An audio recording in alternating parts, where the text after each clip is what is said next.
Well, it's been when was the last time we played? I want to say it was the 16th or the 17th. What day is it today? The 23rd? Yeah, it's the 23rd. Oh, well, February is rapidly approaching its end because this is one of the short months of the year. I think we only have 20. Was it 28 days in February? Anywho, we last time finished up our story of Planet Arcadia, and boy, a story it was. I didn't expect that to end up taking about 5 hours, and frankly, I don't really know how much longer each of these little side quests is going to take. But more or less, that is the plan for what we're going to be doing next. I do want to do the card game event, but we got like 27 days left to finish that. And based on the Fates Atlas, it looks like all of these quests take place before it, so we're going to try and do those ones first. And this one as well, Millennium Killer, I have been told that it actually takes place, or sorry, it relates directly to some of those cliffhangers that we had at the end of the story. Millennium Killer obviously is going to be an homage to the Millennium Killer, because calendar year on Planet Arcadia is 1999, which means we're about to be a turn of a millennium. And also, 15 years ago, there was that serial killer that has resurfaced. So, that's going to be the first thing we try to tackle today. I will navigate that, because it looks like there's another quest right next to it, and I don't want to accidentally start that one. But I don't know how long each of these are, but when we did them for Penacony and when we did them for Amphorius, each of these ended up being like 45 minutes to an hour and a half. So we're going to do some Swan pulls. And I believe I promised you all some standard pulls as well, so let's get that stuff out of the way. Right from the get-go. Warp. I keep forgetting it's called warps. Everybody in a gotcha game just calls them pulls, but I forget that they're called warps in Star Rail. So we have like 100 and something pulls. I said we'd pull for Black Swan, so I can complete my dot team. I don't know if her light cone is needed. I honestly really don't know.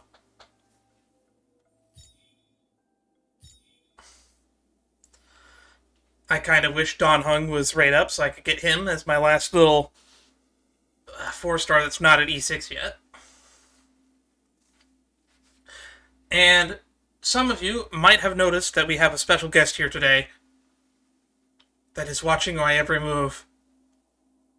But we're not going to acknowledge them. Maybe pat them on the head if things go well.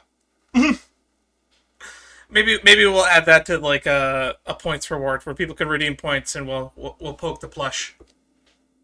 The Sparkle Fumo will stare into our souls. Anywho, let's start with some little warm-ups, because this is going to determine how lucky we're going to be today. So we ended up getting a 50 pity 5-star last I remembered when we were pulling some of our standard pulls that have been kind of building up lately. And we might not have even been at 50 pity, because the last time we did the standard pulls before was like 2/13/2026. So that's February. Those are the pulls we did last stream. Yeah, 9/30/2025. So we hadn't done it since like September. But yeah, we're at 1 pity. And we got 67 of these pulls. Maybe we'll get another 5-star. We got a Bronya, which means we have an E3 Bronya. We're getting close to the having follow attack Bronya, and we could start building her for a follow-up build. That'd be hilarious. Anywho, let's just jump into it. Come on, big money, big money, big money, big money. Okay, that's not big money.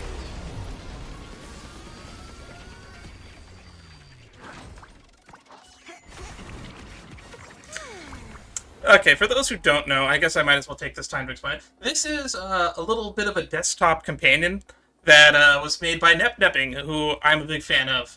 You can find them on YouTube, Twitter, etc. And sometimes I'll post their GIFs. I'll repost their GIFs a lot in the Discord.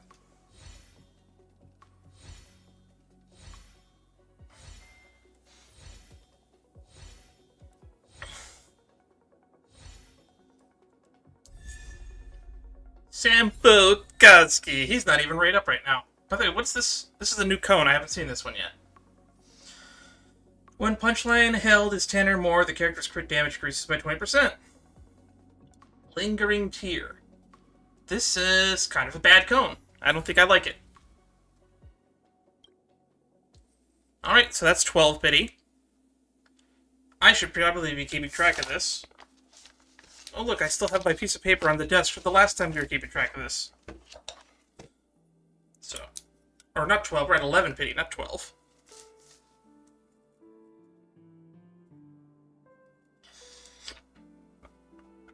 Alright, let's go to 21.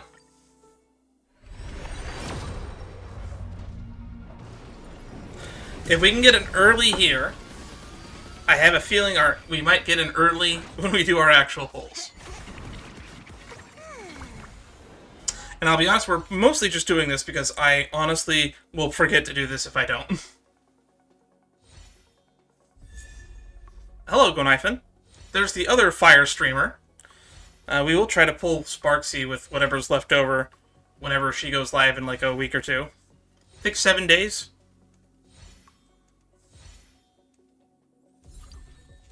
Whoop. Alright, so that's 21. Next up, 31.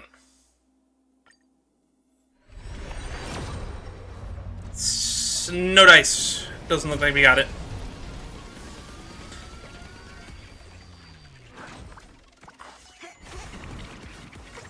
I really want to start getting some of the standard 5 stars at A6, so that whenever we start losing 50/50s, we could actually start getting some of those stellar convergences. Ooh, perfect timing. I don't think I have that at S5 yet.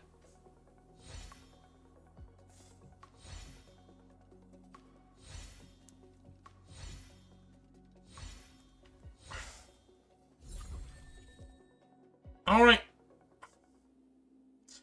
Isn't it? You know, they should probably pick a rotation of, like, rate-ups for 4 stars on the standard banner. I just feel like the standard banner needs more reason to pull on it. Because, like, right now, the only reason you would ever convert any of your Stellar Jades into standard tickets is on a whim. Anyway, that was 31. Let's go to 41.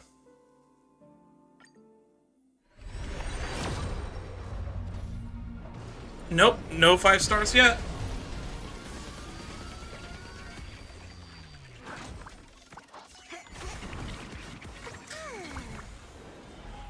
Come on. Big money. Big money. Hello, Sushong. Every 4 star we get is basically another reroll. Oh yeah, this is the other elation cone, sneering. People have been making jokes online that this is Maide's butt. But it's clearly supposed to be a chalice.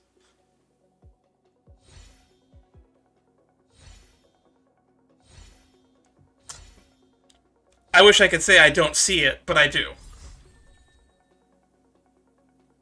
So what does this do? When Aha Instant is activated, the wearer's elation increases by 16%, lasting until the Aha Instant ends. That's pretty good, I think, as far as 3 stars go. Alright, time to go to 51. We got a Bronya last time around this.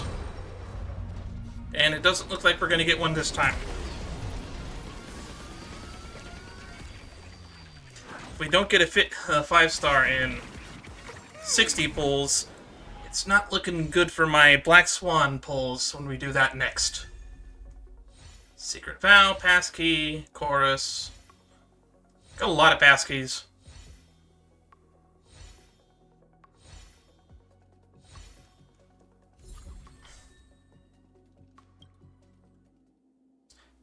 Alright.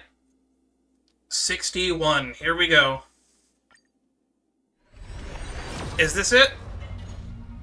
No, we did not get a 5-star and 61 pulls. Well, let's hope that we just got all of our bad luck out here. Got a few Sampos, though.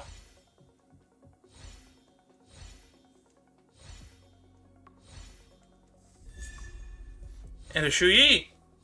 Every 4-star is basically a reroll as long as it's not Don Hung. Alright.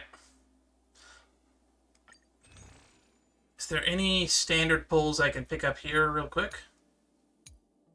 No. No.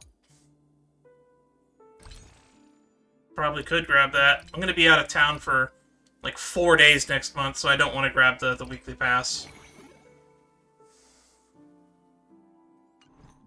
Oh well. Okay. Well, now that that's out of the way, it's time for the big bucks. And I'm hoping I don't accidentally do this thing that I did during the facial pulls, where they have this triple banner set up and then I look away for a minute while I'm keeping tallies, only to then click up here and grab a guarantee on somebody else. So we won our last 50-50, if I remember correctly. Our 3.8 pull stream was hands down some of the luckiest pulls we've ever had on this channel. And just, let's see, so we're at 5, I'm assuming 6? Yeah, we're at 6. Yeah, we got a double last time. So we lost, and then got a guarantee. And then we got like Dahlia and like 30, if I remember correctly, right? It was crazy. Something ridiculously low amounts. So 5, 10,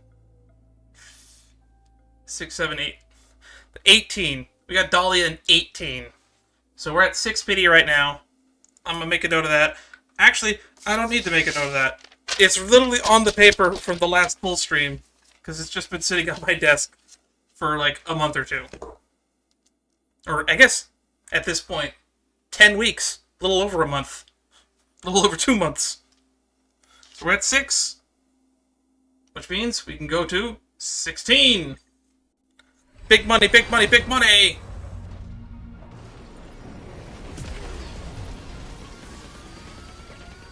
Doesn't look like we got lucky.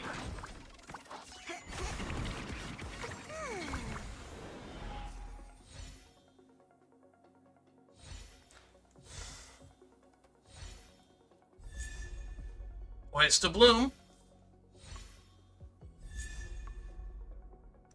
Pela! Ching Shui! Ching Shui is our good luck charm. We usually do good on Ching Shui up banners.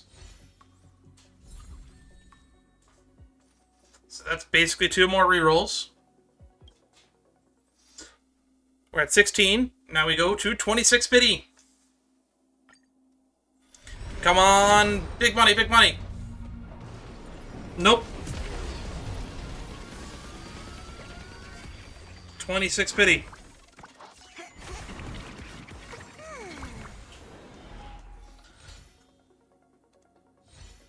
Come on. Oh, hi, Yukong. I haven't seen you in a while. Was she raid up during Finance Banner? I think that was the last time we saw her.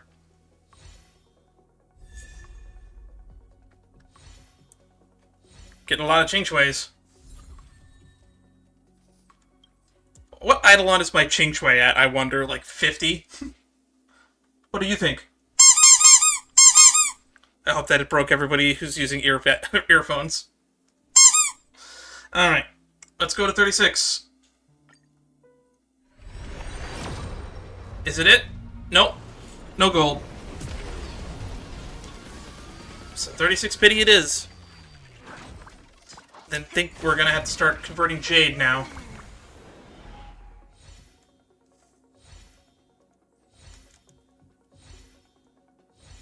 Come on, Sparkle Fumo, you're supposed to be giving me good luck.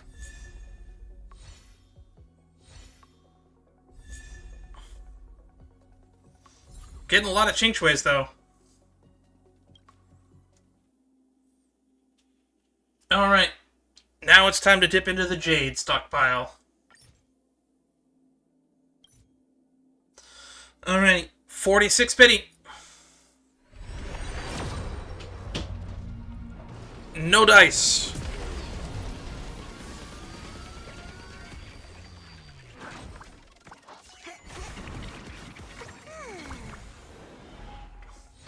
Give me like a bunch of 4 stars though. Is there a new 4-star Elation Cone in the pool yet? I assume that there is.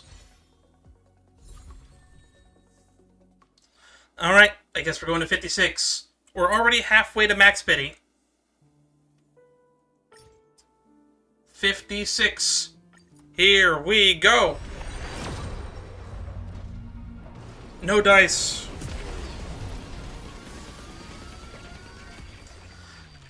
Man, I am not lucky tonight. Maybe this Sparkle Fumo is giving me bad luck rather than good luck. It's giving me a lot of Ching Chue's, though. We love Ching Chue here.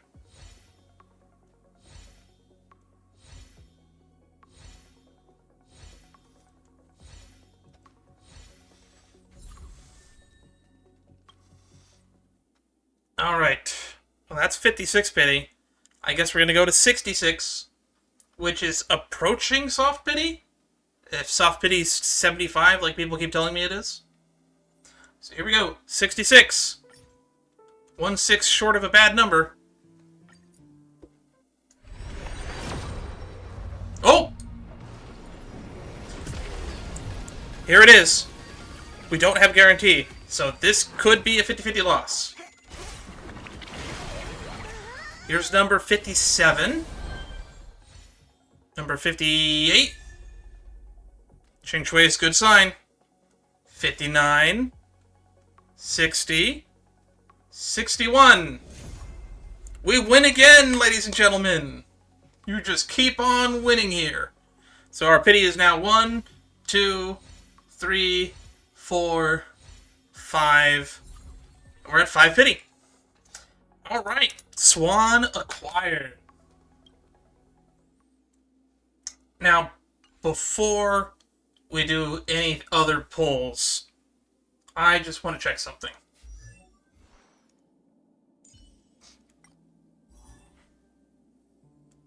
What are her best cones? Is this just her own and that?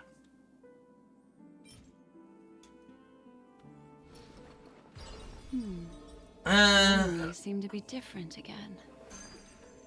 What does her cone do?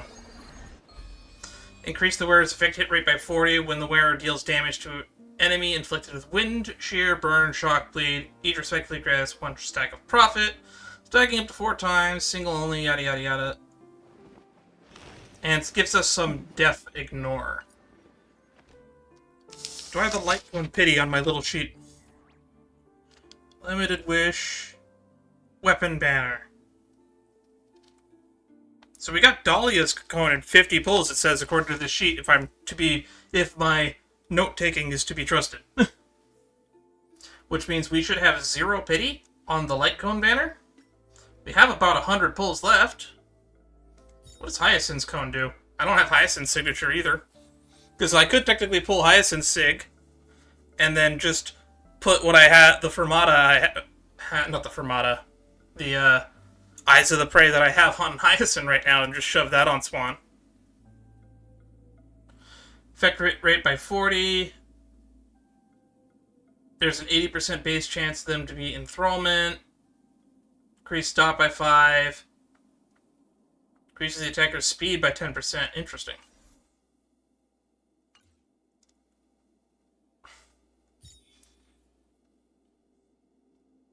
Or do we just save everything for Sparxie later? I don't really have a cone for her, though. So I probably should. I could also just put Pearls of Sweat. That's an option, I guess. And let's also double-check my notes.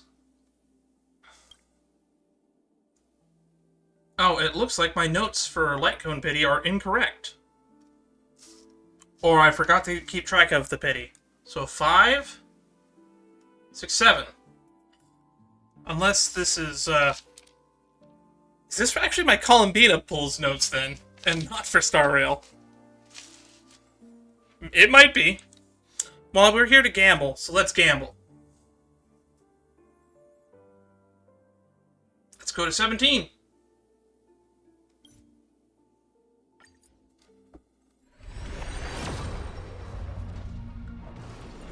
That's not a gold.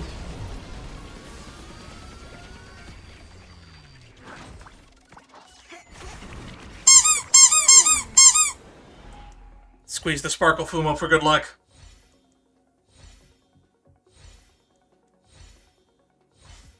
We're not getting a lot of low pity wins, but we are winning our 50-50s. And I guess 75-25 for cones. Alrighty.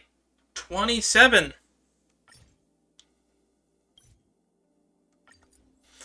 Fingers crossed. Fingers crossed.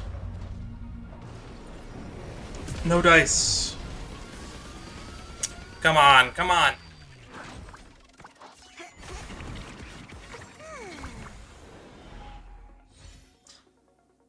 We've gotten sub 30 before.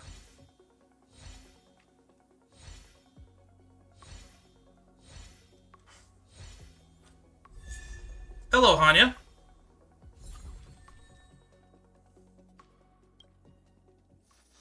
Alrighty. So let's go to 37. Squeeze it for luck.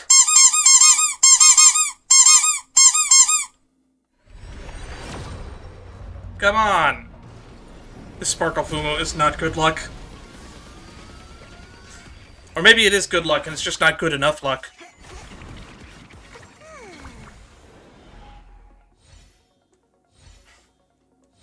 Come on.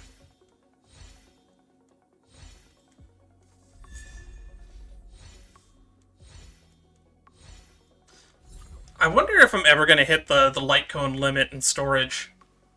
What is the inventory limit for light cones? Alrighty, we're starting to exhaust our resources. Let's go to 47, which is more than halfway to max.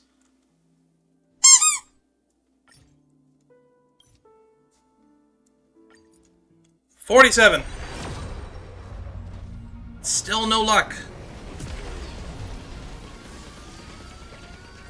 80 is max pity on light cone banner.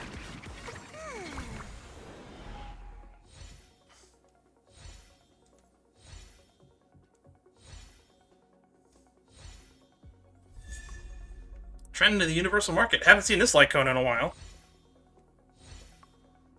It's not even right up, is it? Yeah, it's not. It's not even right up. Alright. 57 pity?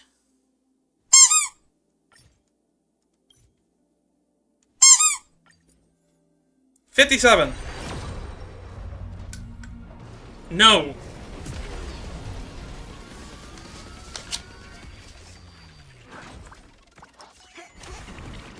We are definitely going to probably exhaust all of my resources.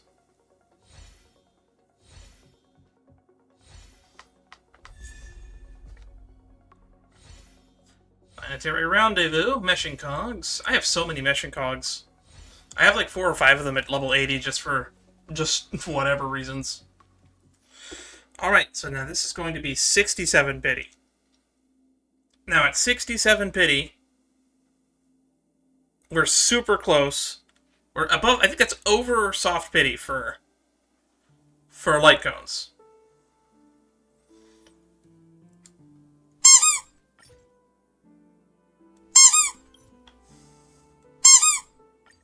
Come on. Still no. We better win this 75-25.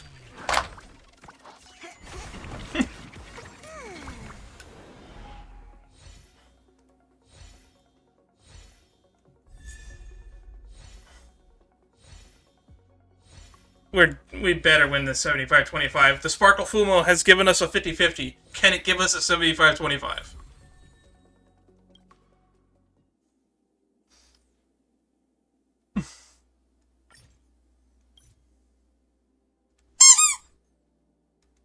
$77. Alright. This is it. So here's pull number 68.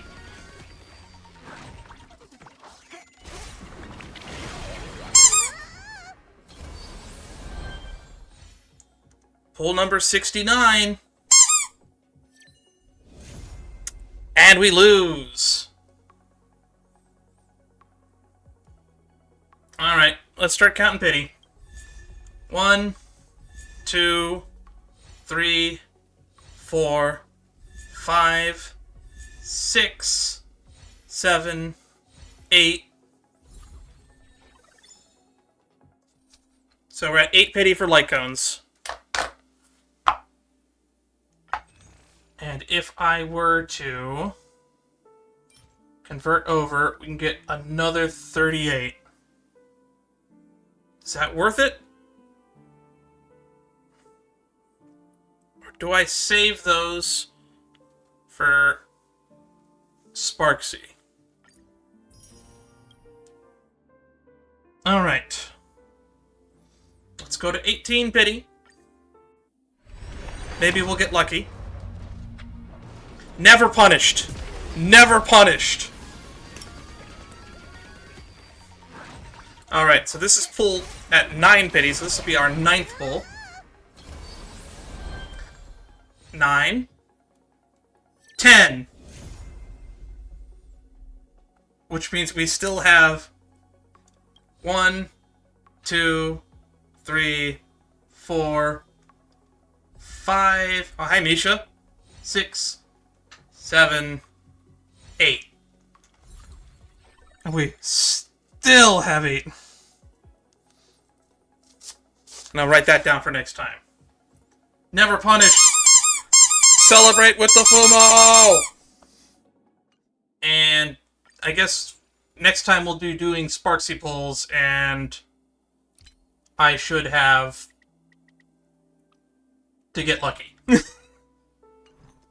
won't be able to guarantee Sparxie, but we will be able to get close. As is tradition at this point, though, let's check out some voice lines, because I have not listened to any of these yet. Excuse me.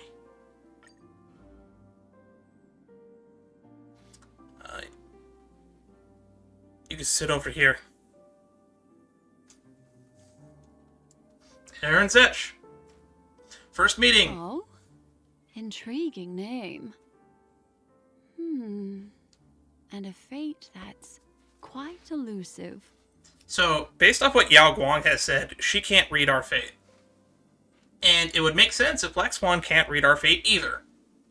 Or can she? Or has she done so in the past? I don't remember. Might as well go back and look. How's the journey then? If there's something weighing you down, let me do a little divination for you. Fear not. Unless I wipe away your memories, forgetting me is not an option. We never found out why Sparkle was so obsessed with Black Swan, did we?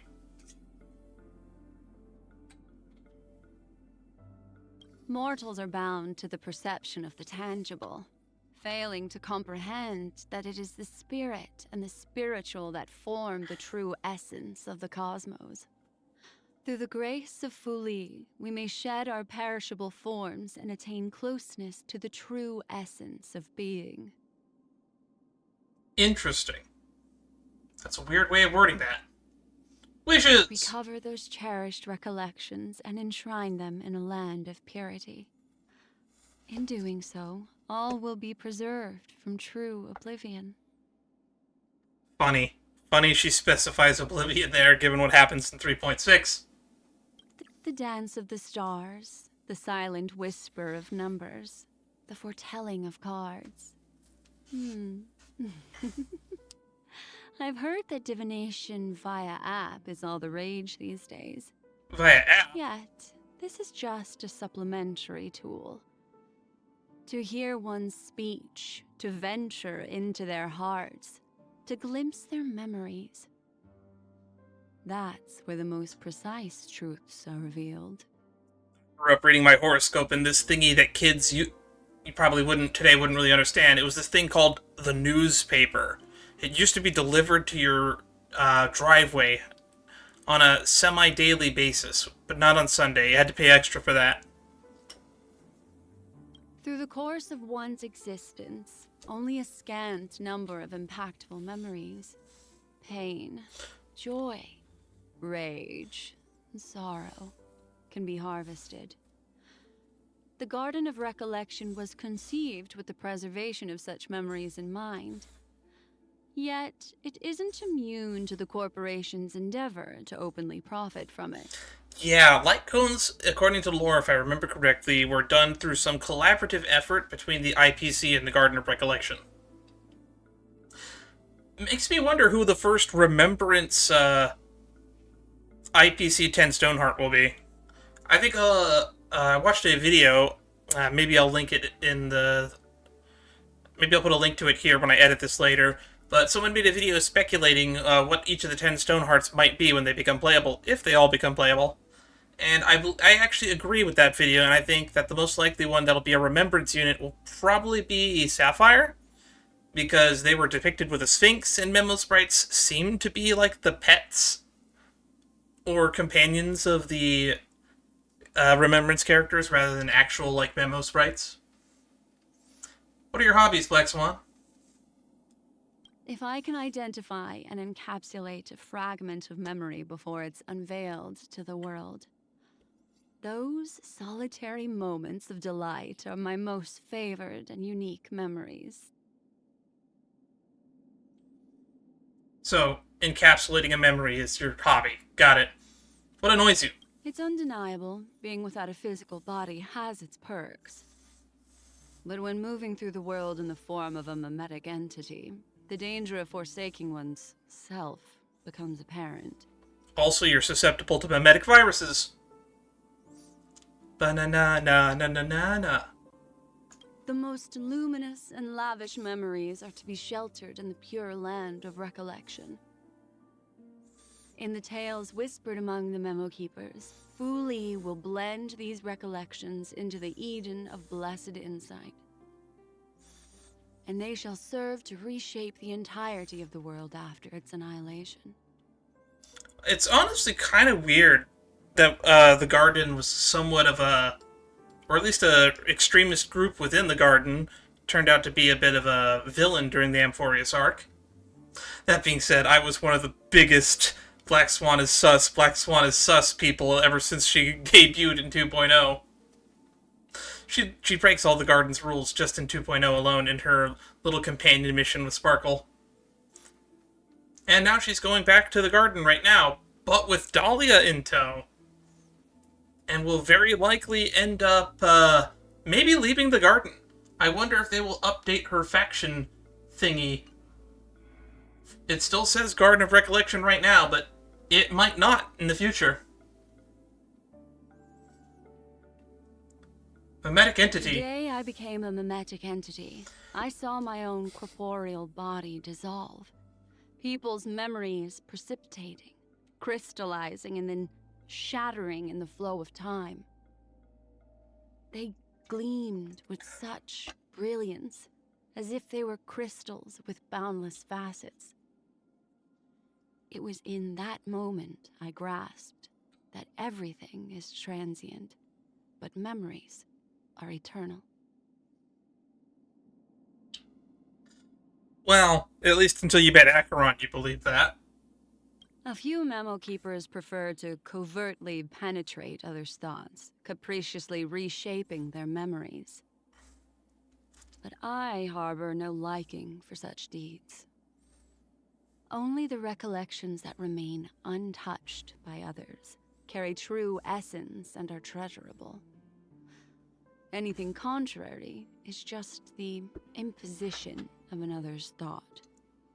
You know, we don't meet too many Memo Keepers, but God, I hope Mr. Rekka becomes playable so we can listen to his voice lines. Ooh, we're getting to the abouts now. About us. Perhaps there will come a day when you willingly share your memories with me. I eagerly await such a time. I feel upset that we did that with the Dahlia, but we didn't do that with Black Swan. About Acheron. Avoid entering someone's past memories lightly, especially hers. Note taken.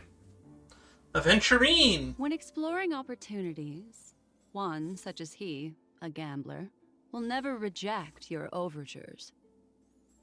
Gratify his whims, but also keep your defenses up. I think this was a voice line that was mostly there because Black Swan came out in 2.0 and Aventurine wasn't out yet. And Aventurine, they were definitely setting up to be a villain in 2.1. Or at least a antagonist, maybe not so much a villain. Still probably the most interesting character in Penacony, in my opinion. Who has actually almost no ties to Penacony. Alright, yes, the Fumo's been waiting. It's time for About Sparkle.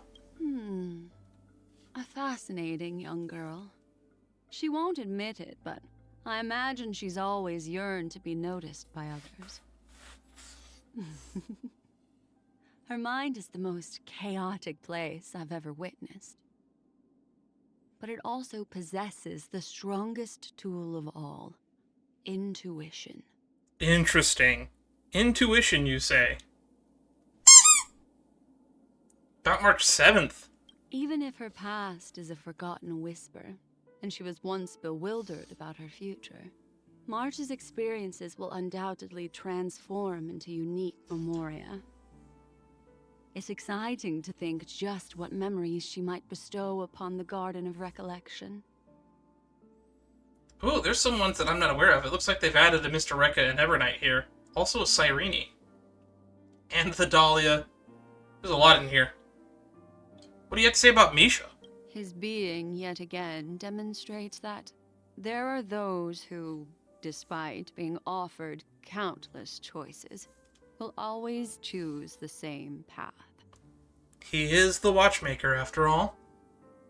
Robin. Maybe it's because she left home early, she realizes that dreams, while enchanting, are ultimately just that. Dreams. Threw up in my mouth a little there. I might have overeaten at dinner. You have an About Boot Hill line? Why? He cast aside his physical form. I guess in you order were the to first etch person. The memories of rage and sadness deeper into his being. I guess you and Boot Hill actually have parallels in that respect then.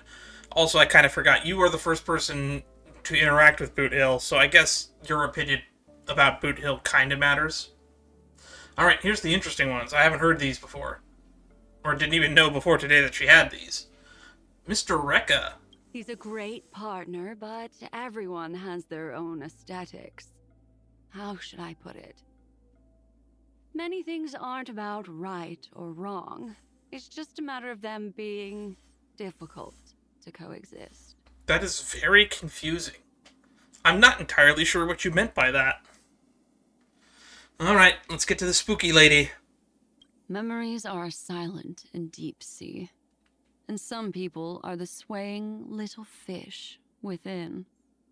She, however, can block the very light in that water whenever she swims. But she is still a fish, by this analogy.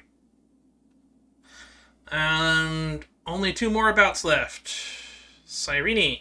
She treasured the fleeting moments, wove instants into eternity, and nurtured life in the graveyard of the remembrance. Trust me when I say that such a scorching and loving gaze will remain forever new and forever bright in memories. You probably look up to her, I guess. The Dahlia. Her dangerous tendencies made a strong impression on me while we were working together at the Garden of Recollection. It's not surprising that she became a cremator. After all, her future is like the chaotic turbulences of fate. It never rests. Okay. Just out of curiosity, a little bit of a refresher. That arrogant woman? I may shy away from her pretentious airs, but as a memo keeper, her ability to open doors for fate and create resplendent memories is something I cannot help but admire. And I guess while we're here...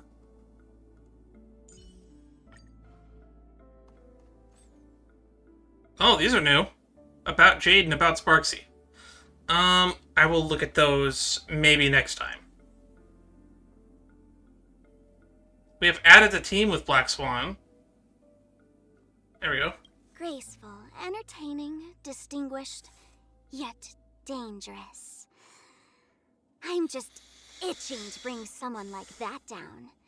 But hey, her wrecking me is totally on the table too.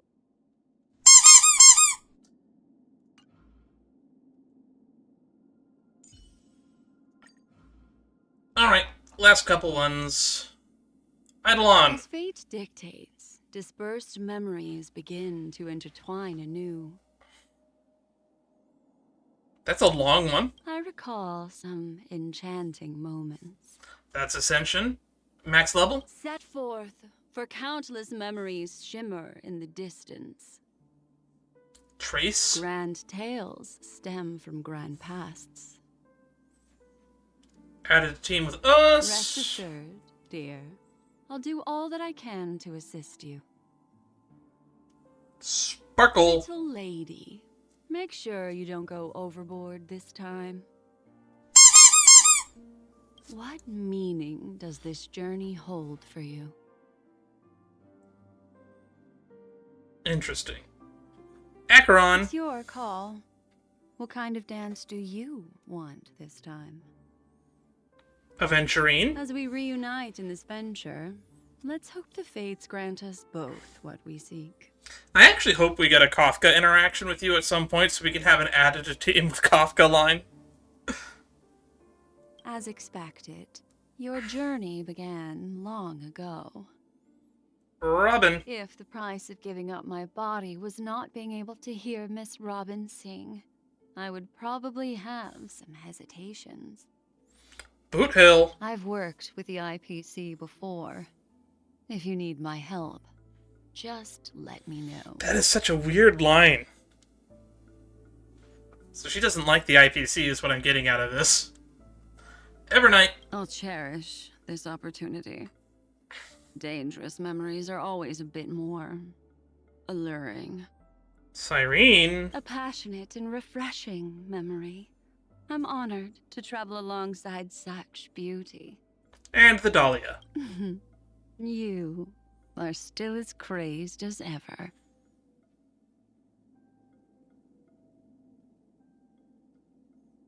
Alright, let's move you back into the corner. I think we're kind of done with you for a bit. Swan, I was not worried about getting, because I knew I had enough to guarantee her. We won the 50-50 though, so that was pretty much good for me.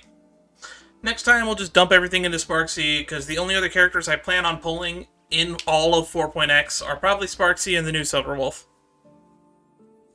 And apparently, from what I've heard, 4.1 will just be Ashvale, which means 4.2 will probably be Silverwolf. So I'll have a full patch after pulling for Sparxie to replenish supplies. Some of which will be done later today. Okay, I think we'll put away the Sparkle Fumo now. It's kind of getting in the way. But, if you want to download this little Sparkle Fumo, then I guess, there should be a link to it on a post on Nepping's YouTube channel. And, if you want to hook it up in a Streamlabs, you can. I figured out how to make it work. It's kind of awkward. You have to add it as a game source. Set it to capture in a specific window, and only that specific window, and then enable transparency. Because if you don't, it's just going to be a black screen, and this would be the only thing you can capture. But it was a fun little gag. So, we'll put that away for now. And now we can just get back into what we planned on streaming today in the first place. Missions, Fates Atlas... Welcome to Arcadia, Millennium Killer. We're 50 minutes into the stream already. Should I switch hats? I feel like I should switch hats. I wonder if anyone's gonna notice that I edited the thumbnails for the last couple of streams. So that, the me that's in the thumbnail is wearing the hat that I'm wearing in that stream. Time to log off. Head back. Oh, I forgot how much Dimension City lags. 20 minutes later. She's mostly built. She's at a playable state, at least.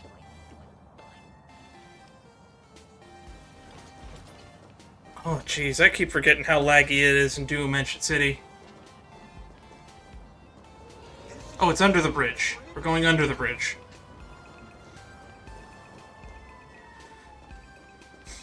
Also, I gotta remember to do all those Furbobo things.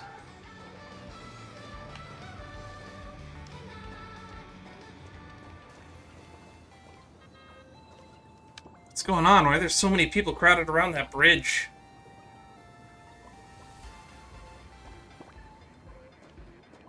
Squid. Okay. Miss Joy, please hang in there. I'm so sorry we failed to protect you. Bridge that can seemingly talk. Don't worry. This pretty little bridge isn't that easy to kill. As the idol with the strongest foundation above the ground, do you really think that I need protection? No need to beat yourself up about it, sweetie. What is happening? Are you talking to a bridge? Did something happen? Miss Joy was attacked, obviously. Can't you tell? Look, her beautiful eyes were stolen.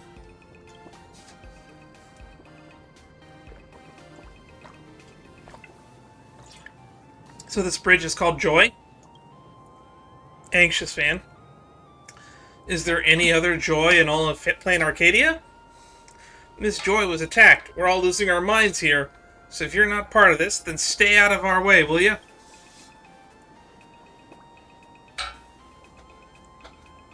Miss Squid, I understand you're anxious, but you can't be rude to others. Do you remember what the Joy fan manual has to say about that? Yeah, strangers are just fans Miss Joy hasn't met yet. I'm sorry, Miss Joy. I'm sorry, potential fan. I just lost my cool because I was in such a rush. Oh, she's got a mouth now. Hi, Can. I'm Dimension City Idol. My name is Joy. Nice to meet you. Well, it's not quite our first meeting. You actually passed on me once when you first arrived at Dimension City. I haven't forgotten you, you know? That's right. We stood on top of her and looked at the two little, what was it, the Wish Fae? And this here is Miss Squid, president of my fan club. She's a good person, really. She just got a bit carried away because she's worried about me. Please forgive her. A pedestrian overpass is an idol? Not just any idol, but an absolute heavyweight. Don't you talk about me like that. If anything, I'm the idol least likely to flop. I would be really concerned if a bridge started to flop, let alone an overpass. As much as I'd love to make you my newest fan right here and now, I was just attacked and the culprit stole my eyes. I haven't the foggiest who did it. So currently I'm in a grievously injured state. If possible, please do come visit me again after I've recovered, okay?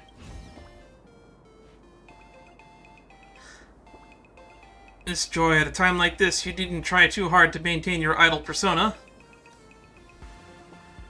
Emergency physician.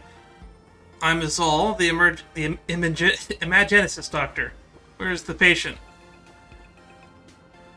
Dr. Azal, you're finally here. I've been worried sick. The patient is Miss Joy here. Please, could you assess how crucial her condition is? Excuse me, Miss Potential Fan. Please step aside. The doctor needs to give Miss Joy emergency care immediately. Who would steal the eyes off of an overpass? Hear what the emergency physician has to say and get the lowdown. It's like he's dreamweaving. Imagenesis might be similar to dreamweaving. How is it? How's Miss Joy? How bad is it? The injury itself isn't too serious. The attacker's imagenesis technique was superb. They didn't damage any of her other bodily structures and just removed both eyes.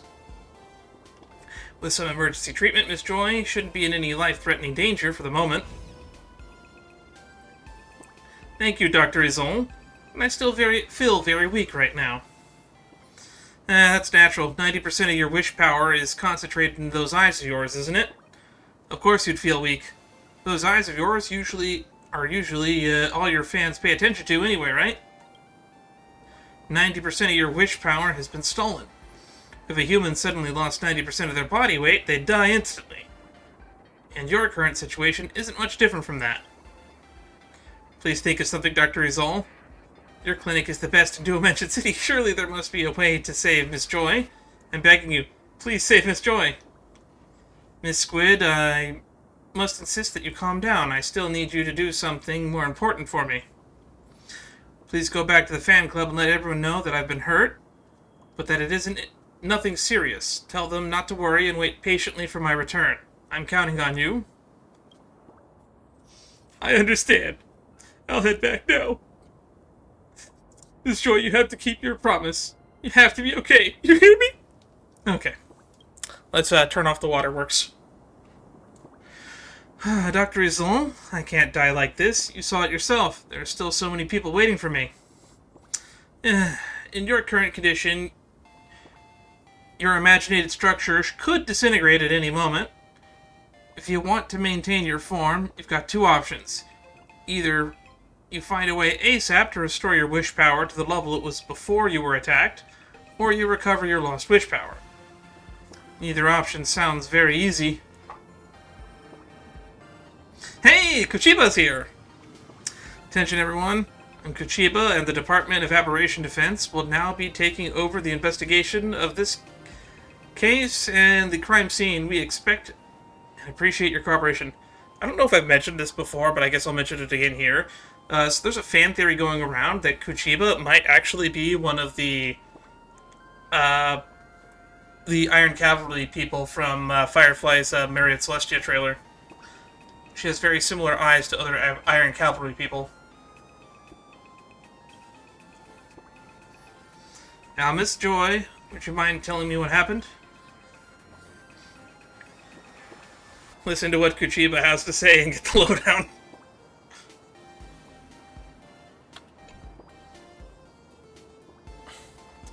Miss Kuchiba, to be honest, I'm not too sure what happened either. I mean, at the end of the day, I'm just a pedestrian overpass, so people are constantly walking all over me. And it's not like I could pay attention to anyone in particular.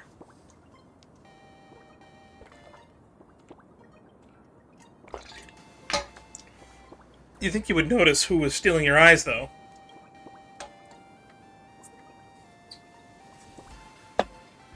It was a day like any other day. I was quietly practicing my new song while watching over the pedestrians. Then suddenly whipped up their drawing tools, you know, my compass rulers and artists, yada. Okay. Started moving with them. After that, everything went black and before my eyes. Interesting. Can I pull up the... No, I don't want to skip dialogue. I want to pull up the log.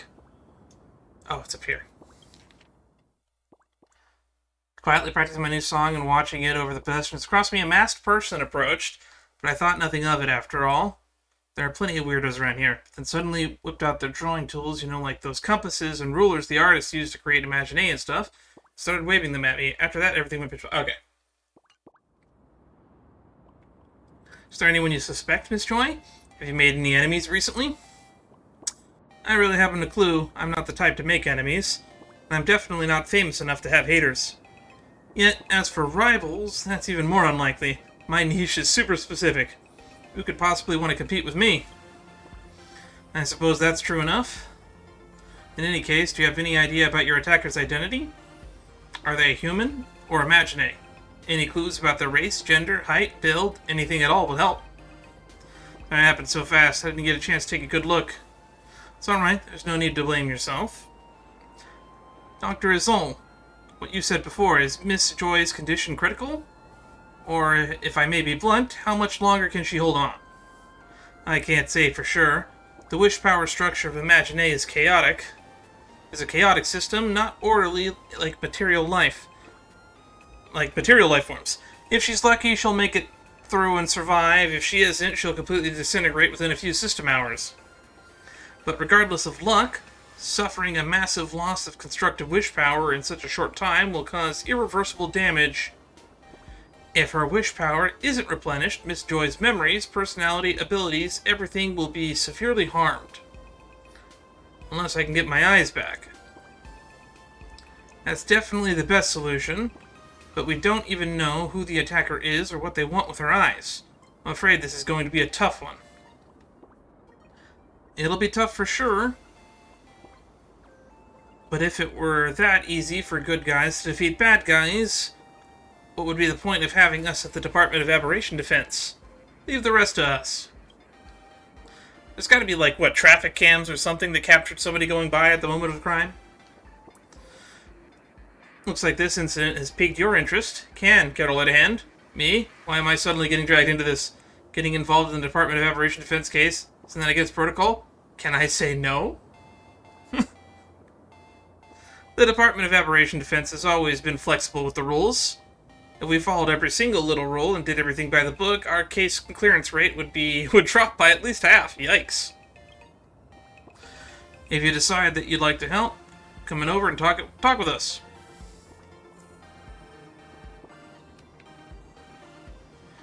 Follow Kushiba to the tier room with Joy. The tier room. At this time, the situation is critical. Miss Joy has suffered a grave injury, and if we can't find her eyes soon, I'm afraid her health will be seriously affected. How can I help? Word is that the baseball raccoon is quite adept at handling sticky situations like this.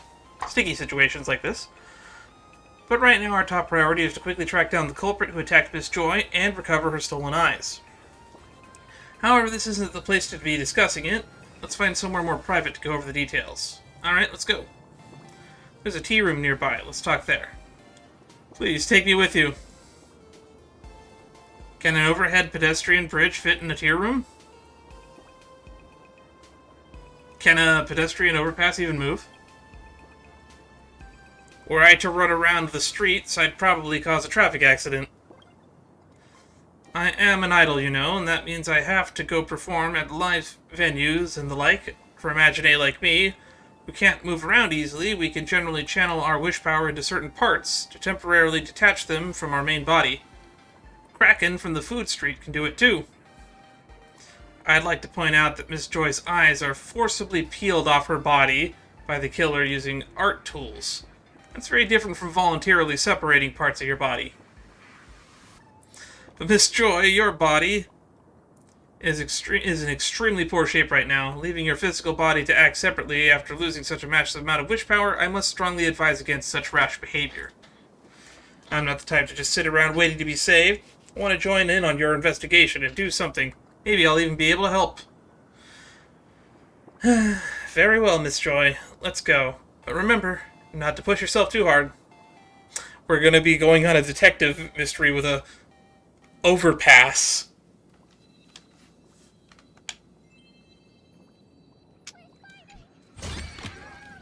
A sincere heart prevails. Where's this tea room? Ask Kuchiba about the Millennium Killer case. Wait, isn't this Pearl's office?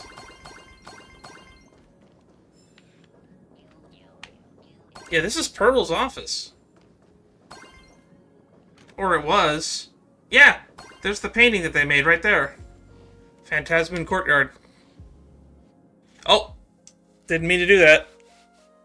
So the Phantasmoon Courtyard is inside the painting that Pearl made, huh? This place holds such fond memories. Care to reminisce? How do I get out of here then? How do I leave?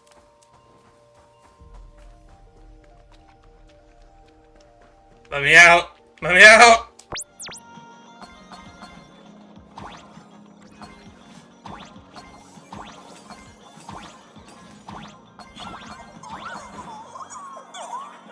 Mario reference.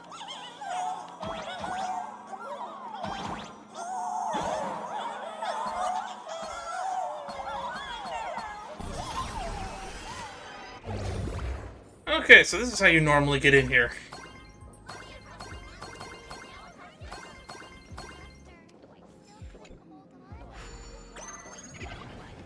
Okay. Now that that door is open, I can just walk in here instead of going through the interplanar jump.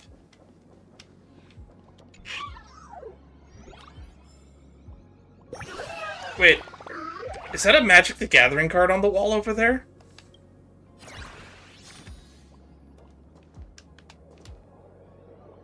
Maybe it's a Pokemon card. I don't know. So this is the tea room. Hey, stop that. Please don't stare at my lips like that. I've been hiding behind the bridge because I'm self-conscious about them, you know? Don't worry, you're still adorable. It's mainly that those floating red lips are kind of creepy. You don't have eyes. How could you know where I'm looking? I can feel your gaze. Let's get right down to business. Here's the deal. The Department of Aberration Defense took this case because the attack on Miss Joy is part of a serial murder investigation. Joy is still alive. Do scary things like that really happen in the land of Elation? Alas, at the end of the day, plain Arcadia is no Arcadia. In recent months, there's been a series of murders in Dimension City. 17 cases to be exact. 17?! That makes 18 now. Our investigation has turned up a number of similarities between these incidents. As for the specifics, here's the case summary. You can read through it yourself. Oh boy, more reading. Ooh, what are we going to learn about Scott here? Case number 1, Embervox. Occupation streamer, race Plu. Found dead in a streaming studio, lips missing, no signs of forced entry at the scene. Case number 2, Io Afterglow. Occupation singer, race Moonlull. Case summary, found dead in recording studio, specialized vocal organ missing. No signs of forced entry at the scene. Case number 3, at Click Me for Miracles. Occupation actor, race Lightpaw. Case summary, found dead in dressing room, fingernails missing, no signs of forced entry at the scene. So each one of these, someone has taken a body part. Case number 4, Bula Echo Void, occupation idol, race Ghost. Case summary, found dead in a dance practice room, lower body missing, no signs of forced entry at the scene. Wow, a ghost was killed. These are some harsh times. Case number 5, Carlo, the second voice. Singer, race Ghost, found dead in artist's resting room. Ocular structures missing, no signs of forced entry at the scene. Case number 6, Herzla, actor, Lightpaw, found dead in film studio, horn-like structure missing, no signs of forced entry. Considering that doctor said that these Imaginae can dissolve, makes me wonder how there's even a body for them to find missing parts from. Verin Hale, streamer, orc, found dead in living room of their home, luminescent markings on the body, missing, no signs of forced entry.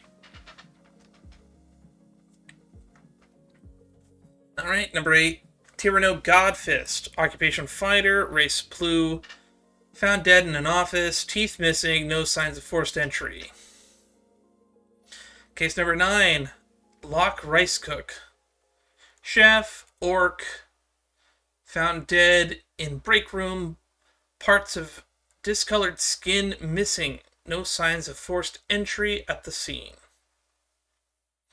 Number 10, Waran Wildbreath, streamer, Lightpaw, found dead in studio, tail missing, no signs of forced entry. Number 11, Senna Scissorkick, fighter, orc, found dead in training room, both ears missing, no sign of forced entry. Number 12, Hertz Warp, streamer, Moonlull, found dead in living room of their home, distinctive arm markings missing, no signs of forced entry at the scene. Number 13, Tobin Ash, actor, Mechatron. Found dead in a lounge. Expression module enhancement components missing. No signs of forced entry. Number 14, Cord White Cord. Streamer, Lightpaw. Found dead in a gym. Torso muscles missing. They took the muscles? No signs of forced entry. Number 15, At the One That Glows. Actor, Mechatron. Found dead in balcony of their residence. Tactile extensions missing. No sign of forced entry. Number 16, Bella Void Voice. Singer, Mechatron. Found dead in a music production studio. Resonator cord missing. No signs of forced entry at the scene. And number 17, Perrin Locks. Idol, Moonlaw. Found dead in a lounge. Decorative components missing. No sign of forced entry.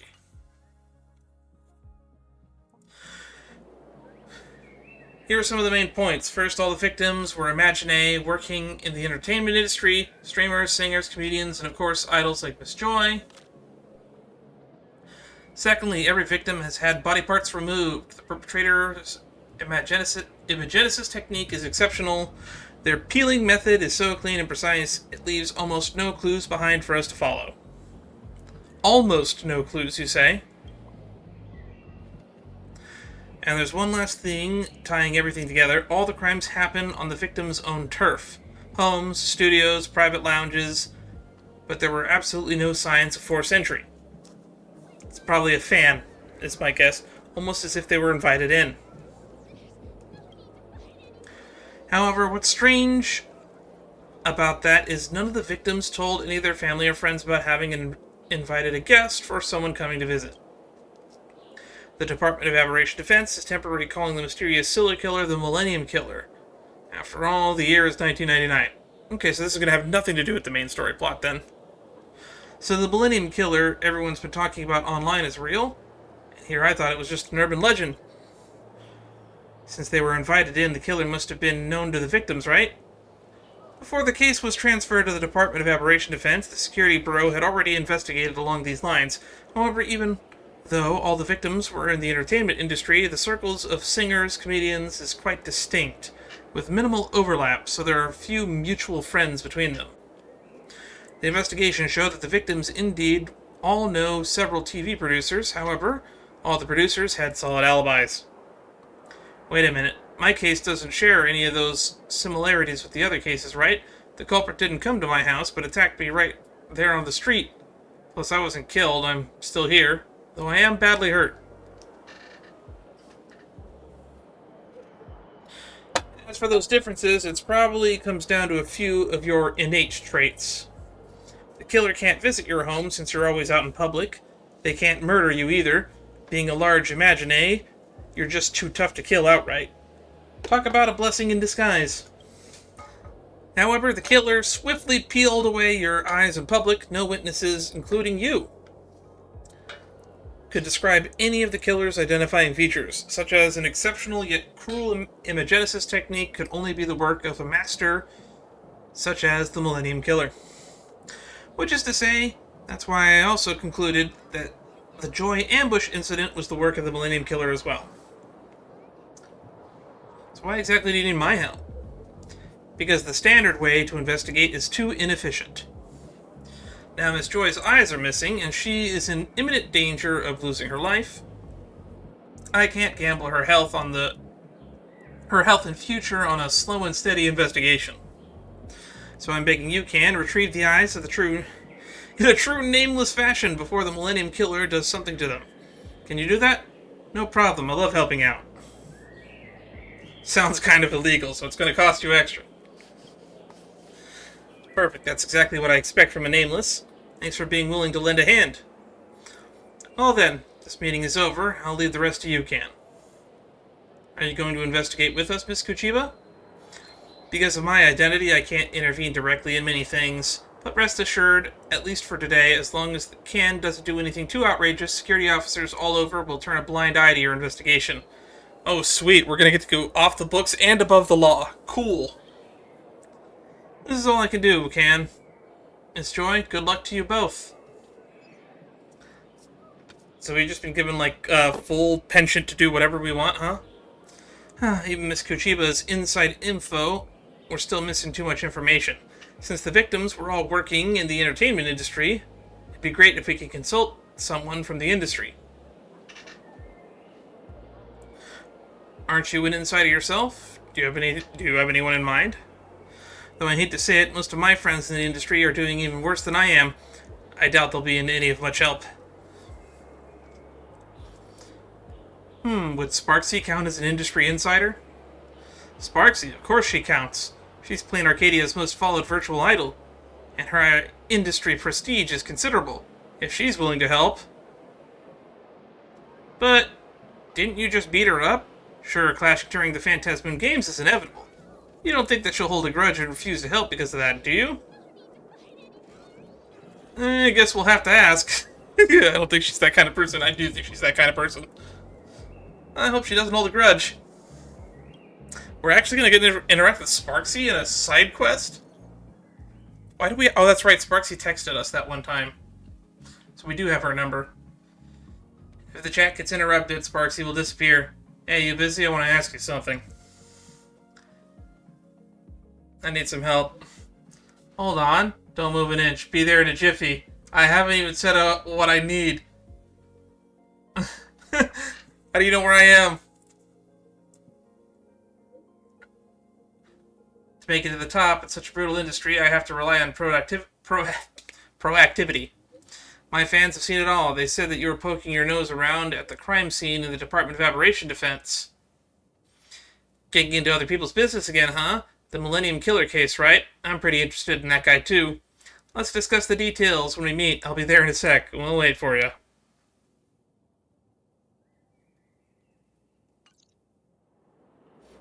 Okay. I didn't think we'd get to work with Sparxie on this. Looks like Miss Sparxie is already here. Let's go look for her.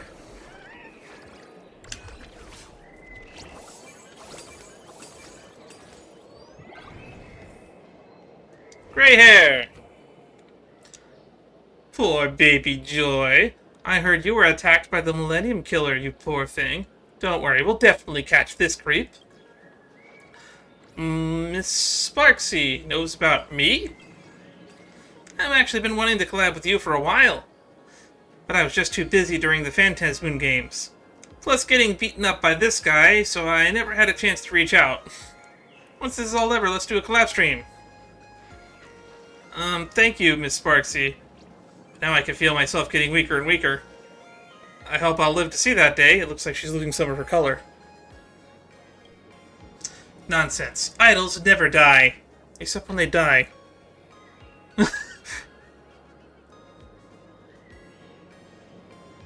So why did you come to help? I didn't know you had such a gentle side. I've always been super gentle, okay? If there was an award for Plain Arcadia's gentlest top streamer, I'd definitely be the one and only candidate. It's about the Millennium Killer case. Conspiracy theories are running wild these days. And you know what the most infuriating part is? The most popular conspiracy theory claims that I, Sparxie, am the Millennium Killer. Okay, no wonder she wanted us to help. Gentlest my ass. She just doesn't want to be labeled the killer. Look, I know I'm not exactly a saint in my daily life. Come on, comparing me to a serial killer is insane. I'm so mad, but what can you do? Trying to prove your innocence online is pointless in the end. I'll just have to clear my name myself. Let's get down to business, gray hair. Did you get any insider intel from the Department of Aberration Defense? Care to share? You shared the information obtained from Kuchiba. Yep, they were all killed in their own homes, on their own turf. And they all got a body part taken. So, Miss Sparxie, you got any leads? Look, I am an artiste, not a detective. Don't expect me to deduce any clues here. So you're just here for the drama, huh? Why don't you just go home? Oh my, don't be so hasty. While deduction isn't my forte, acting is a required course for any idol. What do you mean, acting? I was just thinking.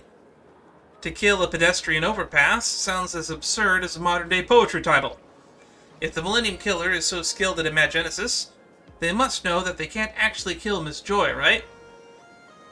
So I must put myself in the killer's POV. Maybe this way I can figure out their motive. I'm an expert when it comes to Imaginesis techniques. I'm well aware that an Imagine of Joy's size isn't something I could kill in one strike. But I'm still going to do it. Because after all, I can't really be considered a serial killer. A serial killer is a psycho who kills for pleasure, and killing was never my goal in the first place. I am not a fiend who takes lives for the sake of it. What I really care about has always been the parts that I have peeled. As for their deaths, those are merely byproducts of the process. They only have themselves to blame for being too weak. That was my first assumption too. They're probably collecting the parts to probably make their own Imagine out of all the parts, I'm guessing. So the killer's going after body parts. Isn't that an obvious conclusion? I'm definitely not as smart as you. I still don't quite get it. What does this mean? It means that our dear Millennium Killer might not be a lunatic after all. The way that they're peeling body parts from the Imaginate might actually serve a purpose. If there's a purpose that'll make things easier so the Millennium Killer isn't necessarily one person, maybe it's an entire criminal organization that operates around the whereabouts of these parts. If that's the case, we should talk to someone who really knows Plain Arcadia's underground world. Have you heard of Detective Ashvale? Ooh, we're going to get involved with Ashvale in this side quest? I love it when they involve characters in side quests. One of the reasons why I was so excited to see Zhongshang in the main story was because I like doing these little side quests.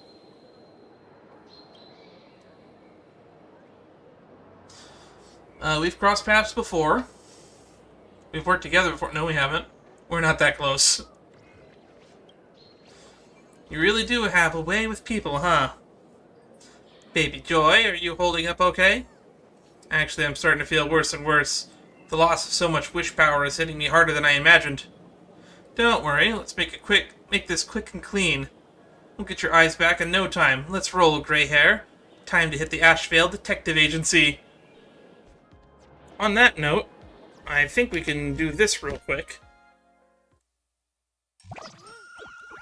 Because I believe this will tie in. Maybe I'll do it at the end. There's some Furbobo freebies, though. Alright, to the Ashvale Detective Agency.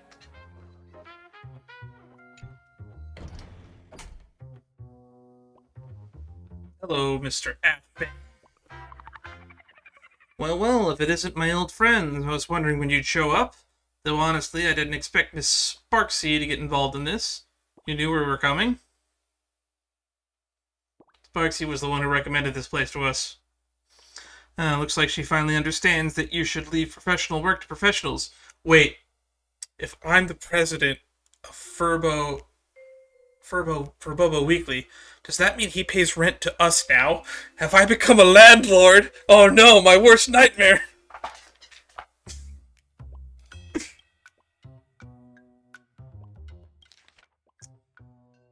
Looks like she finally understands that you should leave professional work for the professionals. Getting all cocky right from the start, this is exactly why I hate detectives. Mr. Ashvale, nice to meet you. Stop bickering. Miss Joy's condition seems to be getting worse. It's okay. I can hold on a bit longer. Hang in there, Miss Joy. Alright, let's get straight to the point and share what we've each found so far. Where's Mr. N? Is Mr. N gonna be here? He was my favorite character so far. Which means these parts might have been taken for some underground transactions. I had similar thoughts, but we hard-boiled detectives can't solve cases on imagination alone. We need to pay a visit to someone who actually may know something. While waiting for you guys to arrive, I've already contacted a few friends who are willing to help. Come with me and we'll meet them out on the street. In-person interviews? That's too old school. Can't you just call them instead? What do you know? Armchair detective and hard-boiled detective are two completely different archetypes. You can't mess around with character consistency. It's serious business. Search for the witnesses in Dovebrook.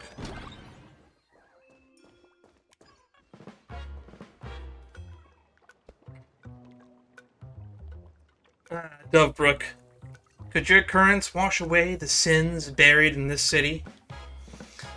I get it. Suddenly dropping dramatic poetic one-liners in weird places is totally hard-boiled detective trope. Yeah, this is kind of awkward. That's pretty classy, I'd say. You'll understand once you're my age. How old are you? I'm turning 33. Miss Joy, if you're really not feeling well, you should go back and rest. Miss Joy? Ah, yeah, I'm here. Sorry. I'm feeling a bit tired. I really want to sleep. This doesn't look good. Poor baby Joy seems even weaker than before. We need to pick up the pace. Why did you drag us over here? You know, I could have sworn Black Swan would have thrown the cards, not just go haha and then there's an explosion.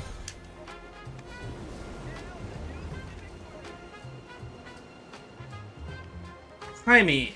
Himes? Yo, old man. You finally showed up. Been waiting ages for you. Whoa, and you brought 2 big shots with you. What an honor. Let me introduce you to Miss Himes. Her job is helping reformed ex-criminals reintegrate into society. Don't say ex-criminal. Reformed individuals sounds much better. Sure, they might not be a bunch of rotten watermelons, but wanting to turn over a new leaf is a good thing. Because of her work, Miss Himes is very familiar with the dark side of Plain Arcadia. You could say she's a walking encyclopedia of crime, so I consulted her about the whereabouts of those parts. Look who's talking, criminal encyclopedia. This old geezer doesn't even know how to hold his tongue. Back to the point. I've looked at the materials you gave me, and how should I put this? I'm not convinced that the Millennium Killer's goal is doing business. Unlike organic life forms, the parts of Imagine that might actually be of use are usually those with special functions, like fangs, claws, fire sacs, or venom glands. Would you look at the parts this person peeled? Limbs, faces aside. He takes spectacles, bow ties, cowlicks. Who would even want that? It makes zero market sense. Imagine this, an evil millionaire splurges on a black market bow tie and attaches it to themselves.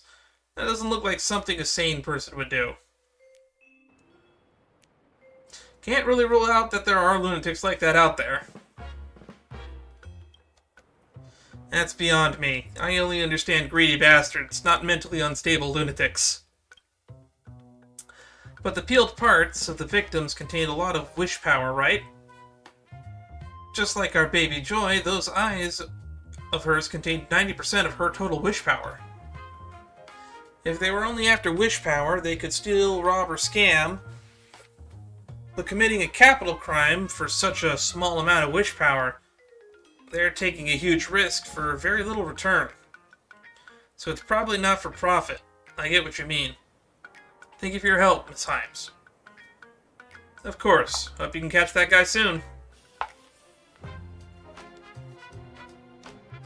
Okay, who are we interviewing next? Interrogate the lone free rider. Oh, they're just on the other side of the street. Let's go take a chat with our other friends.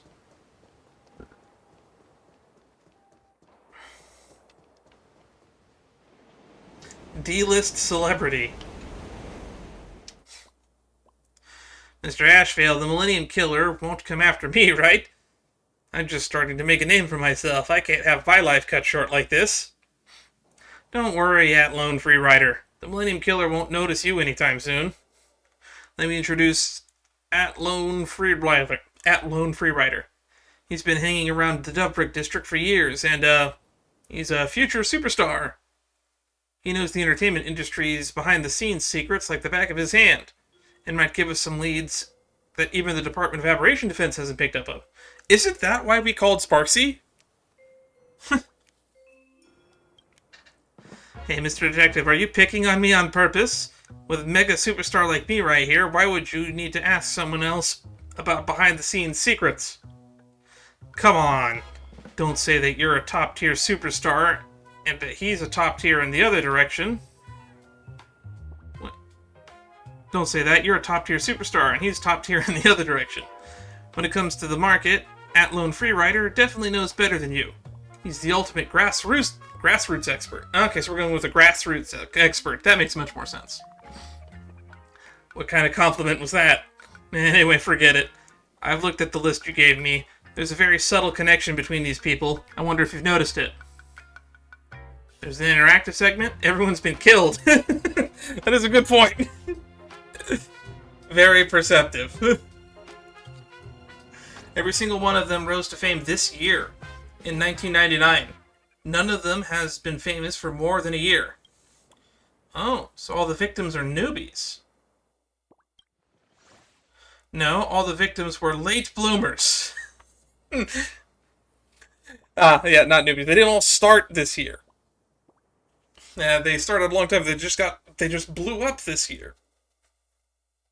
Just like me. So that guy won't target me, right? Mr. Ashfield, you'll definitely catch the Millennium Killer, won't you? Cut to the chase first. What do you mean by late bloomer? These victims started their careers way back. Some of them even debuted in the 70s. But it was only this year that they suddenly became popular. Actually, I didn't get many fans until this year as well. After decades in the industry as a nobody, finally achieving overnight success through years of accumulated effort and being a late bloomer, such life stories are actually quite rare now. Everyone on this victim list is like this.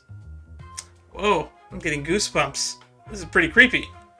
That also means that Sparxie has been big for a while. Unless Sparxie's going to end up one of the targets. That reminds me, I discovered by chance that the Millennium Killer only takes parts that resonate most with the audience. People online keep saying my little duck lips are cute. What if that makes me a target for Millennium Killer? Mr. Ashvale, I'm really scared. You'll catch him, right? Don't worry, At-Lone Freerider. You won't get hurt. We've got your back. Yeah, this guy's definitely going to end up a victim later. People on... this guy is so dead. Who's next? Question Salaman and look for clues. Who's Salaman? Welcome. I haven't even been on this part of the map. I still have one last friend to meet up with. Let's go see them. Someone pointed it out to me, but all the enemies in Plain Arcadia don't attack unless you attack them first. That's kind of neat.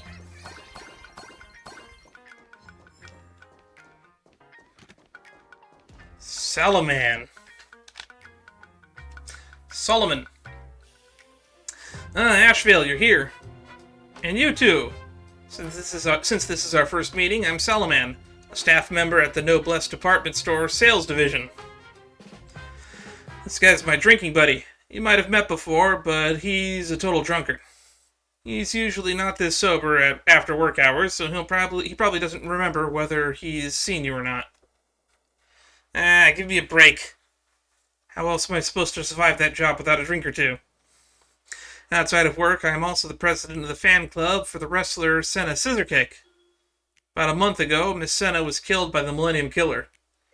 She was an orc, and the part that the murderer took from her was her ears. Salaman's been a devoted fan for ages. Maybe he can give us some fresh perspective. I'm definitely an OG fan. I've been following Miss... It's cutting away. I've been following Miss Senna since her first match in 1983. I thought she was an orc. Miss Senna's ears used to be just like any other orcs. Oh, she's cat ears. She told us back then it was the result of spiritual training.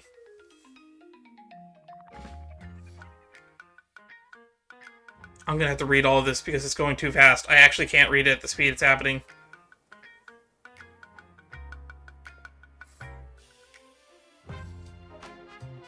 Okay, let's read through that bit by bit.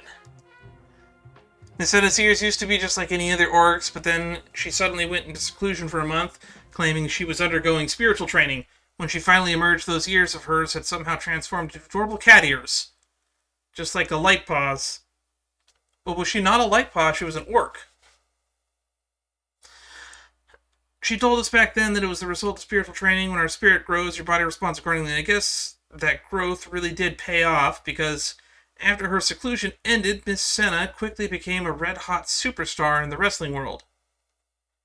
But just a few months later, she was murdered, and the cat ears that she had earned through spiritual training were stolen by that despicable killer. Sometimes I feel like this was fate's cruel joke. Could it be that the very training she took to make herself stronger ended up leading to her death instead? It hurts just thinking about it. Okay, so she was an orc, and then she got light paws. Also, I guess we got confirmed what the cat people are called. They're called light paws. They're also Imagine. Does that mean all the orcs are Imagine too? Don't think like that. She died because someone evil killed her. Not because she did anything wrong. We'll avenge her. She once bloomed with your support. What a shame. I couldn't do more for her. Naturally, you'll catch the Millennium Killer, right? It might not be me who catches them, but they'll definitely won't get away. That's all I needed to hear, my drinking buddy. Baby Joy, you've been quiet for a while. Are you still hanging in there? Sorry, I don't think I've been much help. Miss Joy, get back to your body. That should help you hold on a bit longer. Now, I want to stay here. Maybe I can do something to help. Don't take this the wrong way, Miss Joy.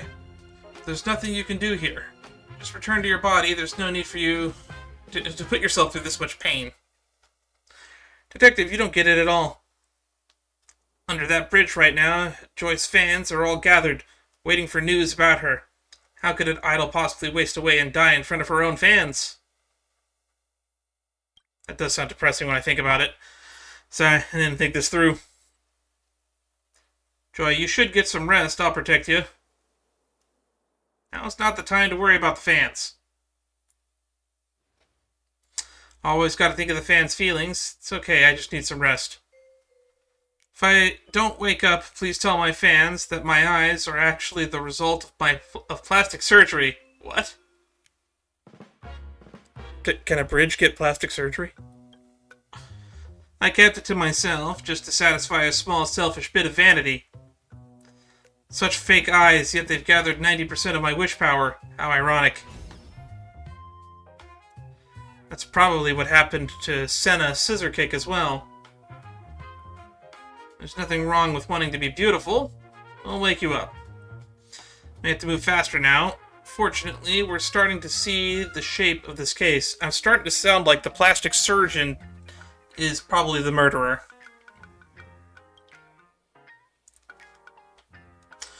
Oh, by the laughter. This is absolutely amazing. Sparxie, have you lost your humanity? Joy's life is hanging by a thread, and now you're here celebrating?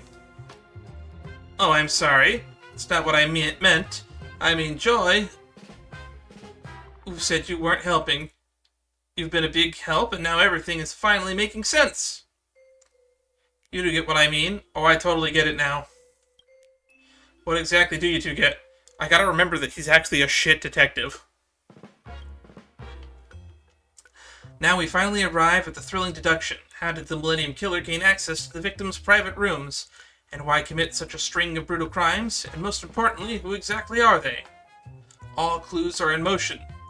All clues are happy ending. All clues are in motion. Happy hunting? Who on earth are you talking about?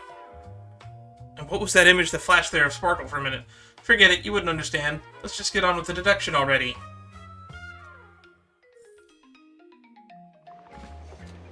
Yeah, it's like... Work with Sparxie and Ashvale to deduce the truth behind the case.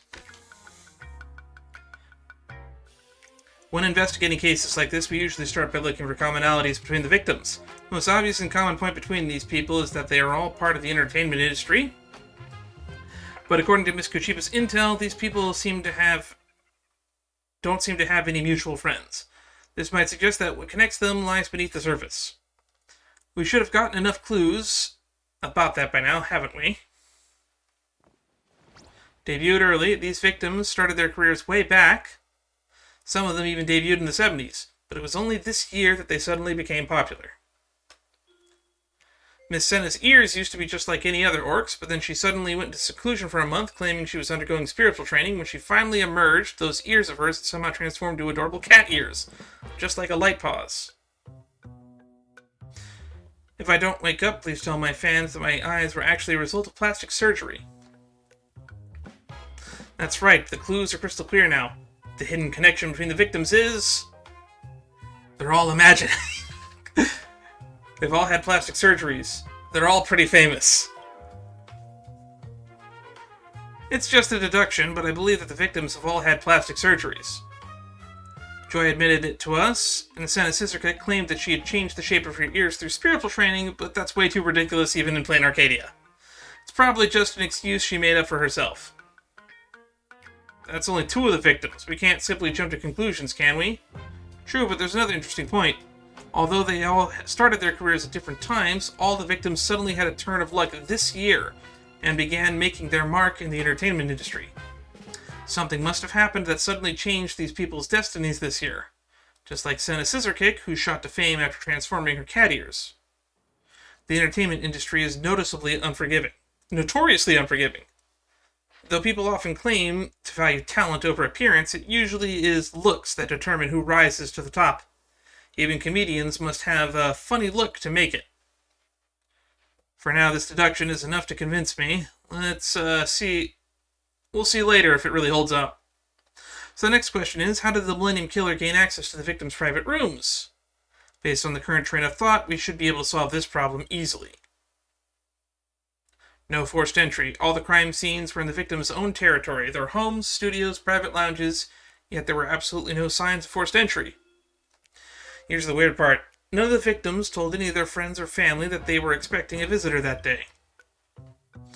She told us back then that it was the result of spiritual training. Spirit grows, your body responds accordingly. If I kept it to myself, it's just to satisfy a small, selfish bit of vanity. Never told the fans. The Millennium Killer was able to waltz right into the victims' private homes because the victims were hiding something. The killer snuck into them using ninjutsu. The killer was the victim's roommate. No, they were all hiding something. The victims were hiding something. All these victims targeted by the Millennium Killer had their own reasons to conceal the fact that they underwent cosmetic surgeries. So when the Millennium Killer used this as a pretext to visit victims' private rooms, the victims wouldn't tell anyone about it. This was probably exactly what the Millennium Killer had anticipated. Judging from the timeline, the Millennium Killer probably used post-surgery checkup as an excuse. This way the victims wouldn't be suspicious and wouldn't tell anyone around them the Millennium Killer's identity.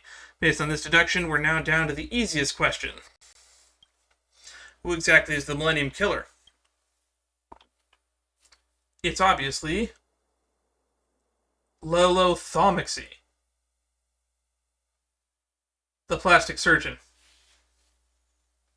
Without a doubt, the Millennium Killer is the plastic surgeon that these victims had in common. Since everyone has kept quiet about their cosmetic surgeries, the surgeon managed to escape investigation from the Department of Aberration Defense. But now the killer can't escape our pursuit. Now, if we're left with one crucial question, what was the Millennium Killer trying to accomplish with all this? Motives aren't something you can solve by deduction alone.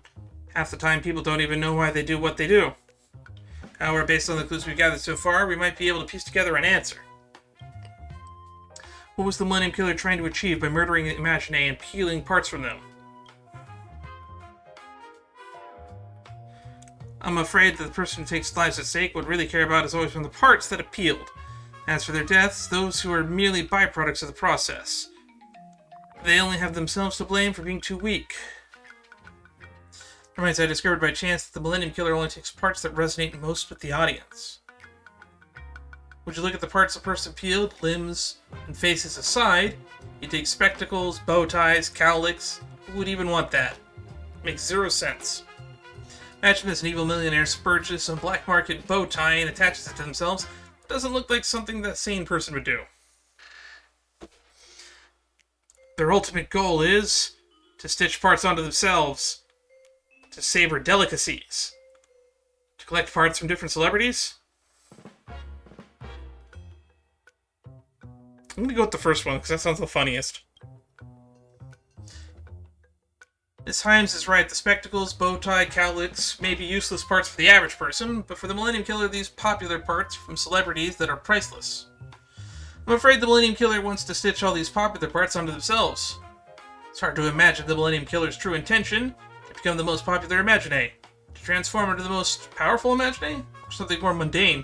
Perhaps they simply just want to absorb wish power contained in these parts. Either way, the killer is a complete lunatic. So now we're going to stop them. At this point, we should contact the Department of Aberration Defense. With their expertise, they should be able to quickly identify this plastic surgeon. We needn't risk confronting the culprit ourselves anymore. But I just tried to put myself in the Millennium Killer's POV. I know I can't kill Joy. Leaving that loose end alive will jeopardize my future plans, unless the Millennium Killer has no further plans in committing crimes. I need to remove Joy's eyes, but I'm unable to kill her directly with everyone watching. The safest approach would be to make her my last victim. Looks like whatever the Millennium Killer's plan to do with Joy's eyes, the time is running out. The killer is about to carry out the final step. We'll have to track down the culprit ourselves. Should we contact the department at all? Let's work on both fronts. We'll notify the Department of Aberration Effect while taking action ourselves. Now we just need to find @Lone Freerider. He's probably got some scoop on where these celebrities get their plastic surgeries done. Uh-oh, he's gone. He's not in front of the flower anymore.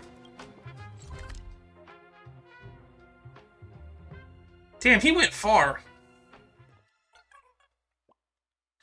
Mr. Asheville, why are you back? No, don't tell me the Millennium Killer is after me now. Oh no, you have to protect me, Mr. Asheville. I told you, no one's trying to kill you. Time's short, so answer quickly. Where do you and your friends usually get cosmetic surgeries? I usually go to Campbell Imagenesis Surgery. It's the plastic surgery clinic in Plan Arcadia. Pricey, but the results are incredible. Not the premier clinic. I need somewhere secret and private. A place that won't leave any records. What options do I have? So Miss Sparxie struggles with that as well, huh? However, as you know, because we Imagine are so malleable, and the law mandates that our cosmetic surgeries be documented, but for the sake of image, persona, self-esteem, vanity, and all that messy stuff, most people don't want others to know about this. Apparently, some Imagenesis clinics are secretly offer underground cosmetic services. Is Dr. Volzy going to actually be the doctor that we met at the beginning? Is it going to be Scooby-Doo logic? Don't tell anyone I told you, but there's a top-rated clinic in our circle. They're highly skilled and reasonably priced. Legitimate medical services and excellent, too. The Izol Clinic. Oh, it's a Scooby-Doo mystery all along. I'm Izol, Imagenesis doctor. Where's the patient? Ah, shoot. At the same time. Thanks, @Lone Freerider. We'll head out first and contact you later. Decide who to team up with to catch the Millennium Killer is the next objective. Thank you for your interest in the research. Let's split into two teams. One will contact the Department of Aberration Defense to organize the police forces for the arrest. The other will head straight to Izol's house. We can't let him escape, no matter what. Alright, who's gonna block the door? Just saying, I'm not too keen on having a face-off with some serial killer. Ms. Kuchiba has authorized Kan to investigate the case, so Kan should be the one to control the suspect directly. Confront them directly. So the question isn't about which of us contacts the department, but rather who Kan chooses as her companion. Dang it, to think we're leaving the choice to the little grayhead. Whatever, you can pick whoever you want, but I'm not too keen on confronting the serial killer. Come on, you're supposed to be our top path strider. Don't tell me you're scared of a serial killer. It's not about my capabilities, it's just that I do not wish to talk to that creep. It's so gross. Don't worry about her. It's your call. Who do you want to team up with to catch the Millennium Killer? Let's just grab Asheville. I kind of want to see what he does. I bet everyone and their mother's going to pick Sparxie. Alright, let's head out. Stay safe. I'm off to snitch to the Department of Aberration Defense. That's something I don't think I've ever expected her to say. Miss Sparxie went off to report to Miss Kuchiba, and we should get moving too. Let's go straight to the clinic and arrest the killer. The Millennium Killer probably didn't expect to have us already have uncovered the truth. Time is of the essence. Let's go. So where is the clinic? Is it in Duo Mention City? It is. It's over here.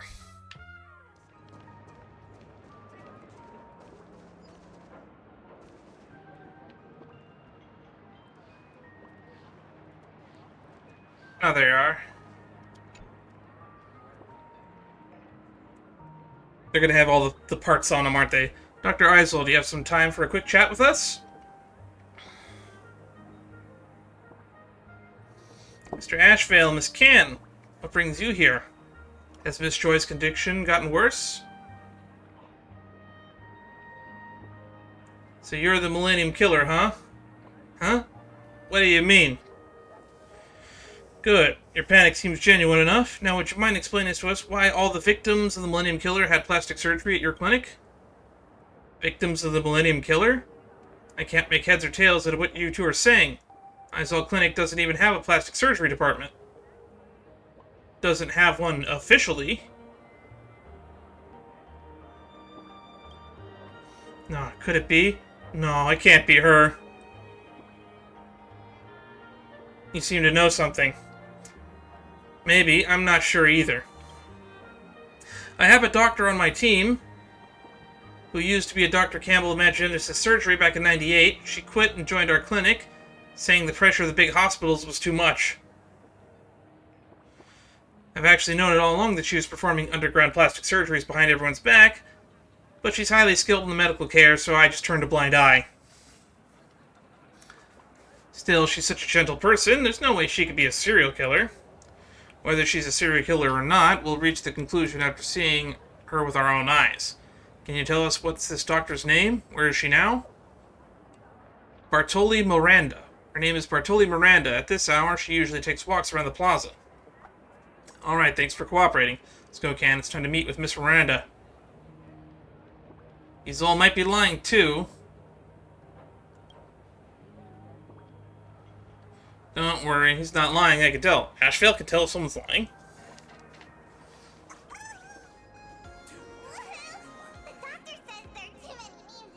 That's not what they looked like in that flashback. Excuse me, are you Miss Bartoli Miranda? Guess having too much of a routine isn't the best idea. It makes it way too easy for detectives to track you down. Of course, if you've got nothing to hide, you shouldn't be afraid of a detective tracking you down, right, Millennium Killer? Always hated that moniker. They got all the parts. Just because the incident happened in '99, they went with Millennium? Just because Mini Imagine died, they had to label me as a killer? Were they supposed to call you something else? There's no malice in my actions, and I never thought about killing anyone. They just couldn't handle it, that's all. Since you two aren't just any random nobodies, I suppose I don't mind explaining why I did this. I used to be an excellent plastic surgeon. My patients ended up becoming prominent head-turning stars. Yet regardless of how much attention and glamour these worthless people, who over the success of favors kindly bestowed upon them, receive, I am still just a nameless doctor. The career path threw me off balance for a while, and I pulled myself together pretty quickly. You can't keep tearing yourself apart. I thought maybe instead of being a benefactor, I could be a sower. So I came to Eisel's clinic, where I secretly planted the parts I needed in those fame-hungry fools. When they truly become famous, those eye-catching parts I created will already be brimming with wish power, ripe from my harvest. So I've made it clear. I'm not a killer. I'm merely following the natural law of sowing in spring and reaping in autumn.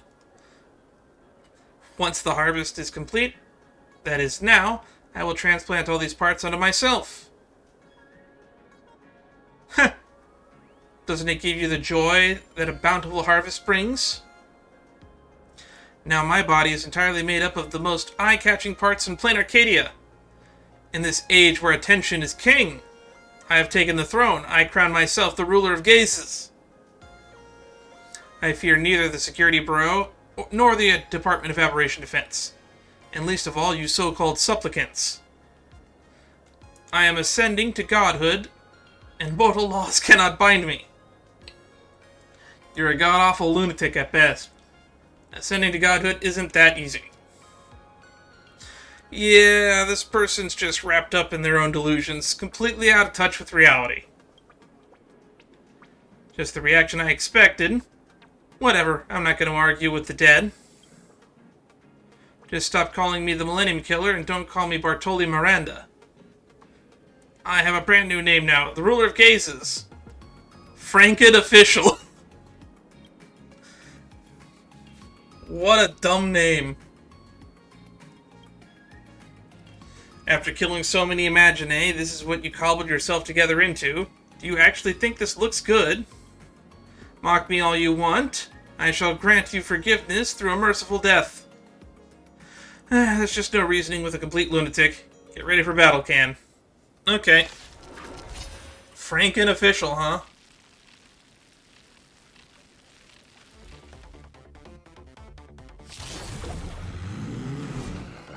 Behold my unparalleled.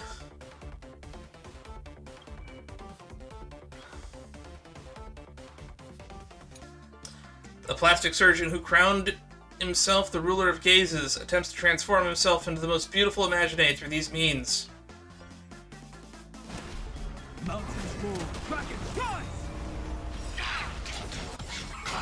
Dragons soaring above the land. Well, this should be easy enough. Permanent. Relax. I'll endure. Offer you a requiem. Be intoxicated. Stand still. In the abysses revels, your cries rise. We now have the full dot team. Say bye to breathing. Good times never last. Time to say bye. Easy peasy. Boom.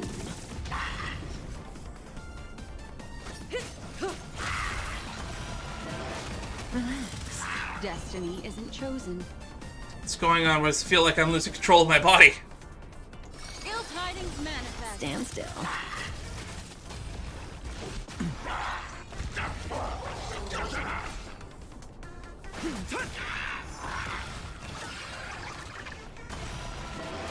May as well kill them all. This will probably kill him. No, wait, the wish power. It's rejecting me. This can't be. I was so close to ascending to godhood.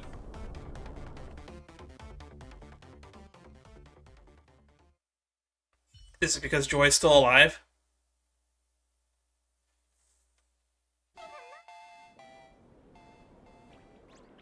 Something's wrong. Why can't I maintain my form anymore? Why? Is my wish power structure collapsing? Impossible. My imagination technique is perfect. I feel terrible. I can't die here.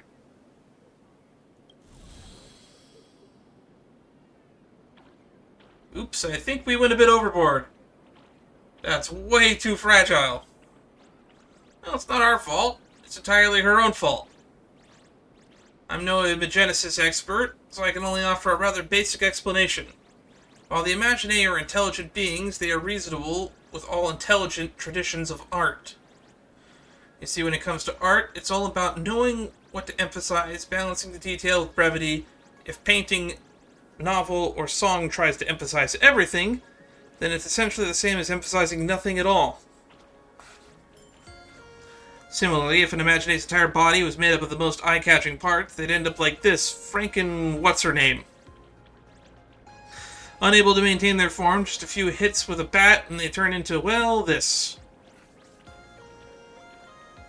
Did you know that these Wispae are the smallest units of wish power in Planet Arcadia? She's really returned to her most basic form. What a perfect ending. That's definitely not a good ending for us. Now that she's dead, there's no way to we can face Miss Kuchiba. Don't worry. You two were just acting in self-defense. You didn't do anything wrong. Perfect. Talk about having impeccable timing. Sparxicon managed to dodge the final battle. Don't tell me the whole body's turned into Wispae. Are Joy's eyes still there? Don't worry, Miss Joy's eyes are fine. I was quick on my feet and managed to keep them safe before Miss Miranda disintegrated. Let's return them to Miss Joy together later. This is the diary we found during our research of Bartoli Miranda's house. This person's mind is as twisted to a bone-chilling degree. Bartoli Miranda's notes excerpt. Sentient beings have pathological craving to be seen. It's not just Imaginae who live off attention. Carbon-based and silicon-based life forms are the same. They scream and shout when they are angry because they want to be seen. They sob quietly when they're sad because they want to be seen. They go on TV, star in movies, sing, debate, and govern, all because they want to be seen. I want to be seen too. There's a fundamental difference between me and most people. Most people want to be seen, while I should be seen. The world ought to look towards people like me, not the fleeting idiots paraded across the television screens. Back in 1986, when I was still a medical intern, I helped develop the Stonar protocol for treating narrative structure fragility in Imaginae. Newspapers hailed it as the greatest medical advancement in Planet Arcadia's second millennium. If you ask me, it should have been called the Bartoli Protocol. Stonar only reached his conclusions with my hints. And let's not forget that I was the one fetching coffee for a research team all those years. But I'm not going to make things hard for Stonar. He was just, after all, someone worth noticing. Just slightly below my level is all. Not that anyone cares about him. His later years were pretty bleak. Not that he was poor, he was actually quite wealthy. It's just that I've never seen such a shriveled plue. All Imaginae who go unseen end up like that. I refuse to become like him. I will reclaim what is rightfully mine. I will take back my rightful place as the center of attention. From the hands of those fleeting fools. The medical training I originally received in Imaginae cosmetic reconstruction are basically two entirely different disciplines. Fortunately, I am far more intelligent than the average person. I can master both. Imaginae cannot create Imaginae. This is the iron law established when the laughter created this world. As such, the so-called Imaginae cosmetic surgeons are already defying the natural law of the Aeon, establishing their own doctrine of creation. I can't create Imaginae out of thin air. Wish power can't flow from my body and condense into another individual. But I can reforge the forms of other Imaginae, change the shape of a horn, alter lip color, add vivid patterns to skin, extend wings from the ribs. Such minute adjustments I can bring forth into magnificent miracles. Organs altered this way are often unstable, like balloons filled with air. Their cores are hollow, unsupported by narrative structure. In time, they'll inevitably wither and collapse. For example, I could extend a horn atop an orc's head, but without structural support that horn would soon disappear, leaving behind nothing but a bald green forehead. But if that horn were to command the center of attention, wish power would gradually fill it, granting it a stable structure and permanently integrating it into the orc's physiology. It will no longer be a fragile shell. In theory, if I were to cultivate enough Imaginae components in this manner, allow them to become saturated with wish power, then strip them away, and assemble them into a new individual, there would be no question that I would be defying the law that Imaginae cannot create Imaginae, thus creating an entirely new Imaginae. But there is little value in doing so. It is more worthwhile to transplant them all onto myself. If I worked in a cosmetic surgery clinic, I would be forced to follow their schedules and operate every fool who walked through the door. That would defeat the purpose. First, not every Imaginae can attract sufficient attention after surgery. Without it, the newly imaginated organ cannot be filled with wish power. Second, neither these people nor the parts they wish to alter necessarily have my textual lineage. Among Imaginae, only those with identical textual lineage can potentially fuse with one another. Islow's clinic proved to be the ideal workplace. He had no interest in Imaginae cosmetic procedures himself, and he turned a blind eye to my little side hustle. This gave me the freedom to seek out my own clients, individuals prominent enough, but not too prominent, and compatible with my textual lineage. This is a long-term endeavor. One sows in the spring and reaps in the autumn. And now's the time to sow. My first crop has already taken the bait. A streamer named Embervox, a plue who does beauty content, long languishing in obscurity until I told her she needed more attractive lips. I did not deceive her. She truly did need them. I simply needed them more. Next, I need to plan ahead for harvesting. I'm thinking if I make a house call under the guise of a follow-up examination, I should be able to lower their guard. If that time comes, I should... Ooh, they're censoring that. The rest of the text has been heavily redacted by the Department of Aberration Defense and is presumed unsuitable for public disclosure. Graphic. One question remains. When my entire body is covered with parts taken from other imaginae, I will likewise require vast amounts of wish power to fully stabilize these structures and truly make them mine. So once all harvesting is complete, I will have no choice but to expose myself to the public eye. That may mean arrest or death. It does not matter. I am not particularly concerned with how long I live. In the modern age, everyone can get their 15 minutes of fame. I only want my 15 minutes. Thank you both for your hard work. I also want to apologize for not being able to arrive at the scene in time to provide support. It's alright. It's not like they got hurt or anything. Don't go around forgiving people on other people's behalf. But of course, neither of us was seriously hurt. We should apologize to Miss Kachiba for failing to capture the Millennium Killer alive. Don't sell yourself short. I've also made some... Oh, come on, you two. Cut the pleasantries already and go return those eyes to Baby Joy. Yeah, we're on a bit of a time crunch here. Hard-boiled detective. Joy! Miss Can, Mr. Ashvale, Miss Sparxie, Miss Kuchiba! Everyone's here, and I've got my eyes back. That means you successfully caught the Millennium Killer. I wouldn't say we caught her, but in any case, she won't get another chance to harm anyone. Thank you for saving me. Oh, and thank you for bringing justice to those innocent Imaginae victims. Even if the culprit is brought to justice, the damage she caused cannot be erased.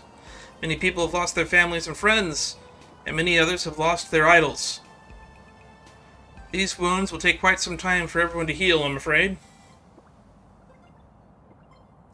There will always be someone who brings hope and heals our wounds.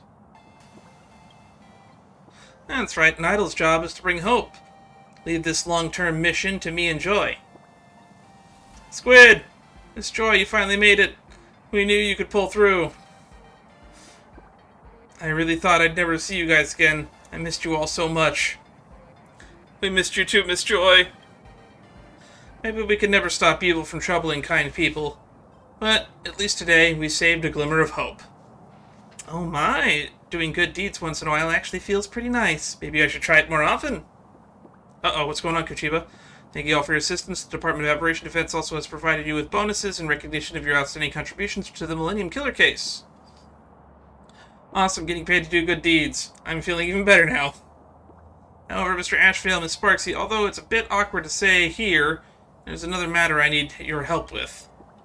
Please come with me to the Department of Aberration Defense to assist us in completing the case report. Hold up.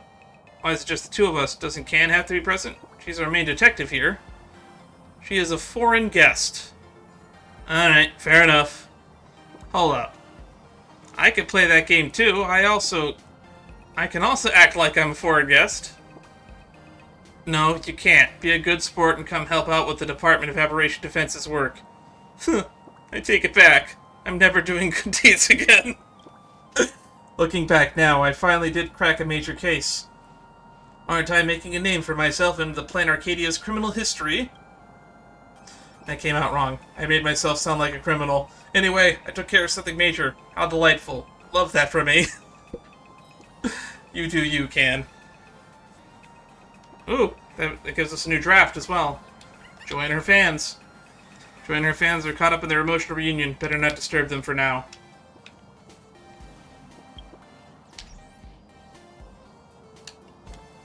Alright, let's check on Furbobo.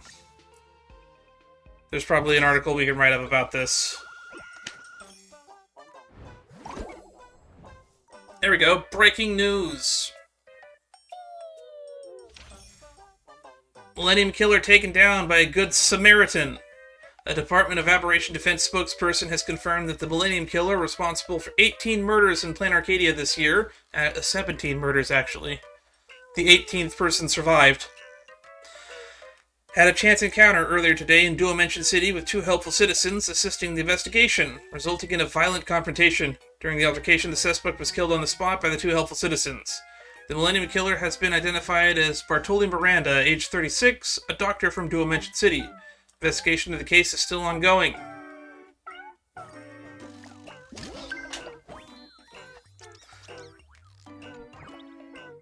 Alrighty, great fortune at the table.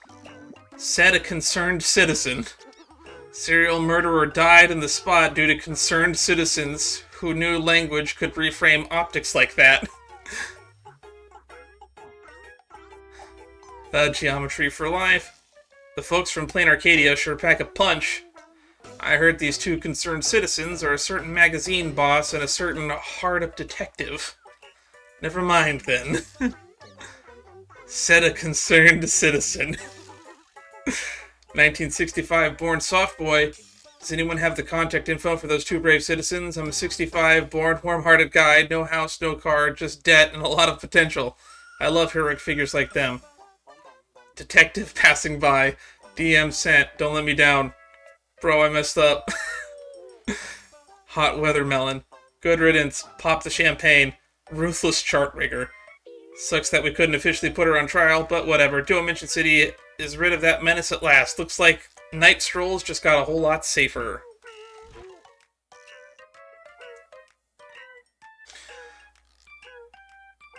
Alright, and I believe some of these other ones... Oh, actually, yeah. This is from earlier. Another idol falls victim. Shocking occurred in Dimension City this morning. The eyes of Plain Arcadia's beloved idol, Miss Joye, was ruthlessly stolen by the tributary Miss Joye's. Well, it scared the fur off me. Got the bridge. Okay.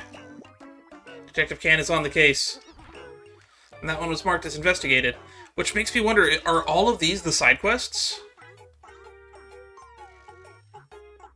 Because I know some of them are.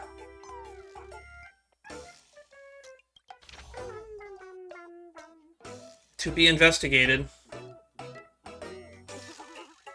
So yeah, maybe next time we'll just start going through these, rather than order, we'll just go through the Furbo menu. Because it looks like they all tie into here. So, if something hasn't been, yeah, two new content pending release. Alright, and I did also do this. I talked to one of these little phone booths, and it was like the Mary on the phone coming up behind you meme. Many thanks to @MaryExpressMary for accepting our interview.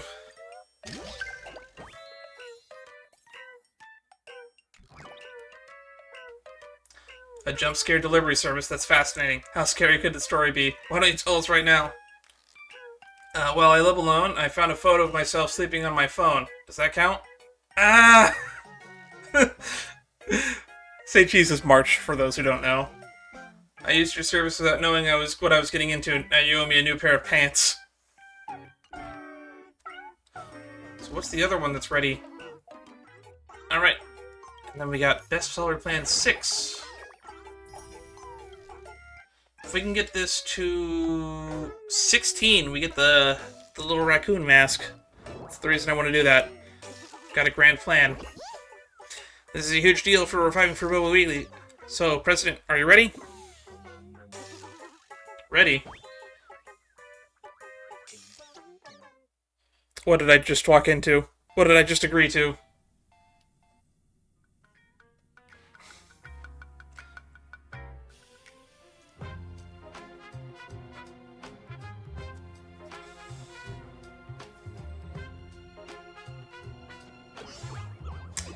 I've been keeping up with Planet Arcadia's trending news. Everyone's talking about it. What exactly went down at Sparxicon? How did the baseball bat and raccoon manage to win? My keen little ears are twitching. Furbobo Weekly absolutely cannot miss out on this piping hot, fresh off the press, wish power time to hold the press conference and drum up some buzz for our magazine. Press release about what? We post what the readers want to see. Questions locked and loaded. We trust your internet instincts, boss. Alright, before I start recording, let's give the magazine office a level up and spruce up the place. Can't have a messy backdrop on camera. Wouldn't Furbobo Weekly's image do any favors. Okay, one click level up.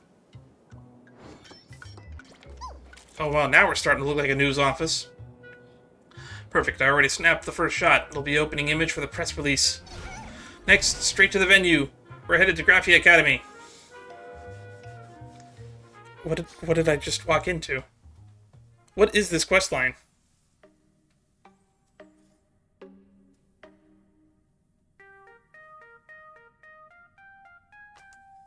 I really don't mind that we're going a little bit longer, because we haven't really been streaming for 3 hours yet. This is just letting me fill time. Our guest has arrived. Please welcome Raccoon Masked Supplicant, the real-life inspiration behind Fluffy Across the Blue, the one who ended Sparxicon. She who is undefeated for 2.5 years since debut, can for the interview.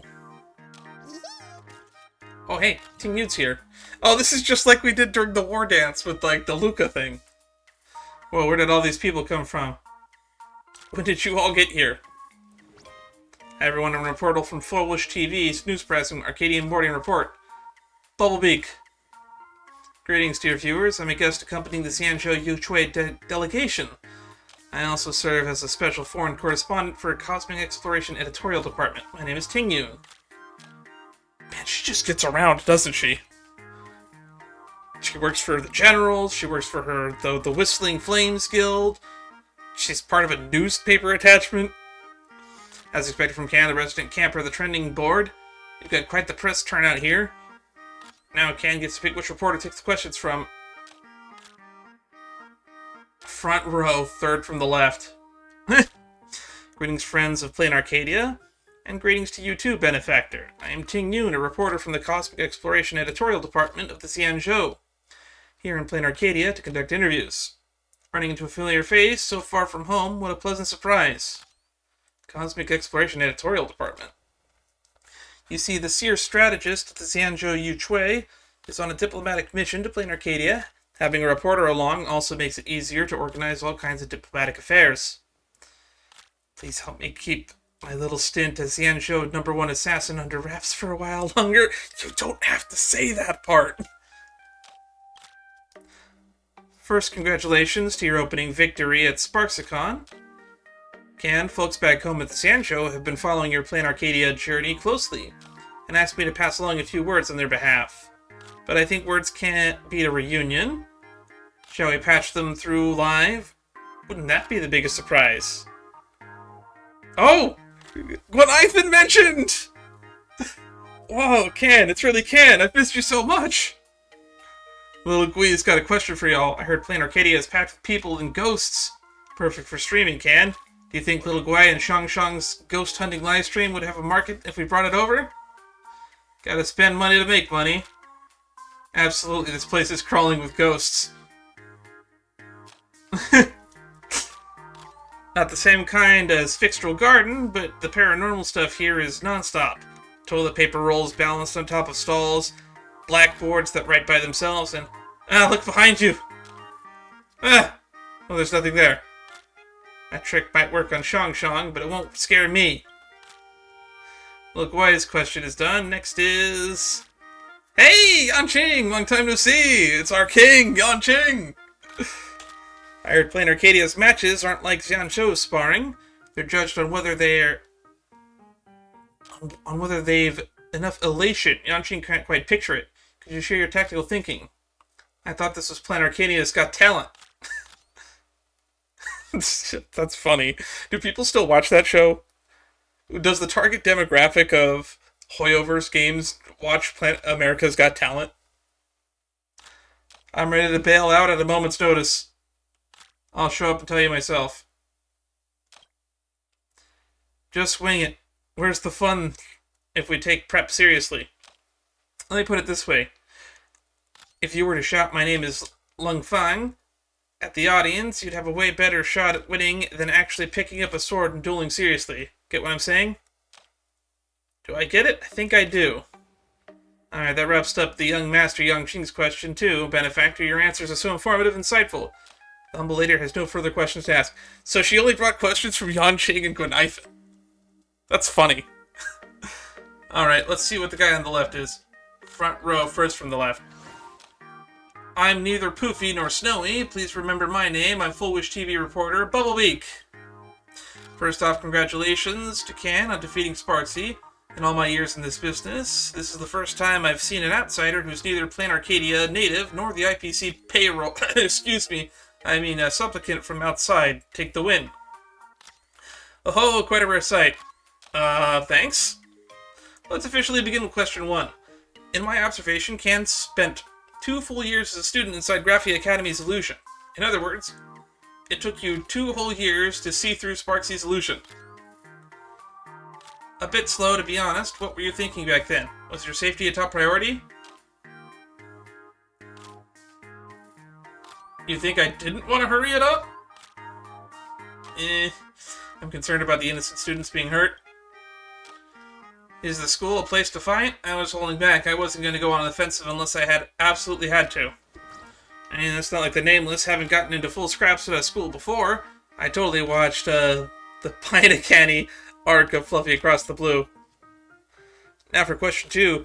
Arcadian Morning Report aired an entire Sparxicon event live. I watched it. My assessment of your debut and performance is not bad. So, Can, have you considered taking Full Wish TV's sponsorship? Ask about the intention of the sponsorship, question their attitude, see how much the TV's donation is offering. Let's ask why. Be honest, you just want the ratings I bring, don't you? That's how commercial TV works, but you'll get way more exposure through Full Wish TV, too. However, you slice it, you're not losing out. Think it over carefully, Miss Can. Miss this chance, and it's gone for good. And your question time is up, too. That's it for Full Wish TV's interview. Boss, don't forget, save an interview for Furbobo Weekly. Front row, second from the left. I'm glad they're actually going to let us do all 3. During the interview section of the War Dance, we actually didn't get to listen to all 3. They always made us pick 2. Beep beep, my turn. Paraprince, special correspondent for Furbobo Weekly, reporting in. Hoop. I've been deep undercover at Sparxicon, working tirelessly to capture exclusive footage. I even had a run-in with the Dean, Sparxie, who caught me in the act. Gave me a big ol' like for my trouble. Surely that's worth a special commendation back at the editorial department. What's wrong with being stationed at Graphia Academy? My desk is my home. I can't be away from home too long. Please, Great Lagoon, let me go back. Sure thing, as a reward, I'll let you ask a few more questions. Yay! Boop! Here comes the questions. First question. Eyewitnesses in the park spotted Mr. Dan Hung of the Astral Express and a mysterious man in Dovebrook District at the site of a recent homicide. Furthermore, rumors suggest that Can isn't the only member of the Express in possession of a mask. During Sparxicon incident, you, Can, teamed up with others against Sparxie, leading to the claim the Astral Express doesn't play fair. Whether you're here to confirm or clarify, could you disclose more details on these matters? Since when was that against the rules? No comment. That's classified information. Which side are you reporting for, exactly? Nothing in the Phantasmoon game's rules of engagement don't stipulate a one-on-one duel. If anything, having a horde of Sparxie meme-infected hostiles swarming at a single person is what I would call not playing fair. Besides, even if I were to single-handedly take her on, I'd still come out on top, wouldn't I? You're absolutely right. Containing the Sparxie virus spread comes first. Boop. Alright, second question. There have been many reports of an old red Sparxie model at the decisive battle, but after Sparxicon wrapped up, they vanished together without a trace. Boop. So who's the real Sparxie?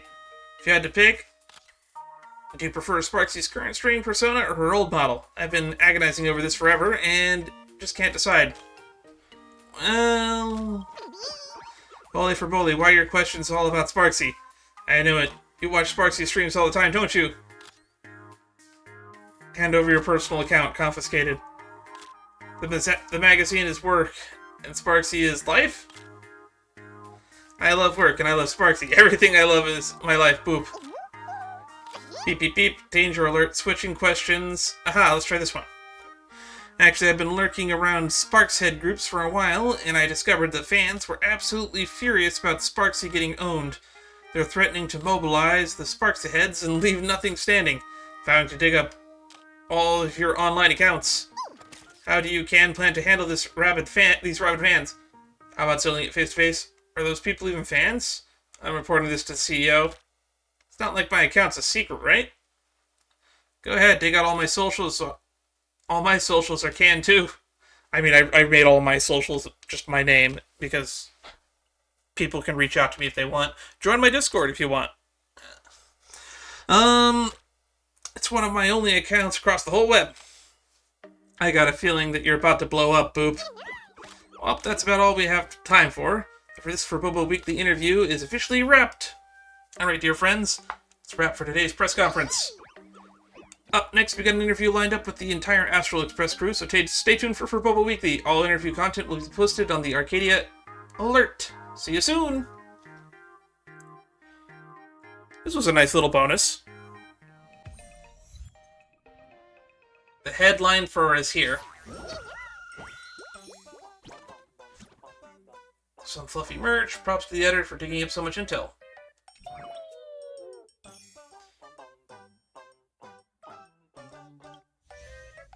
Alright, opening statement, series scoops.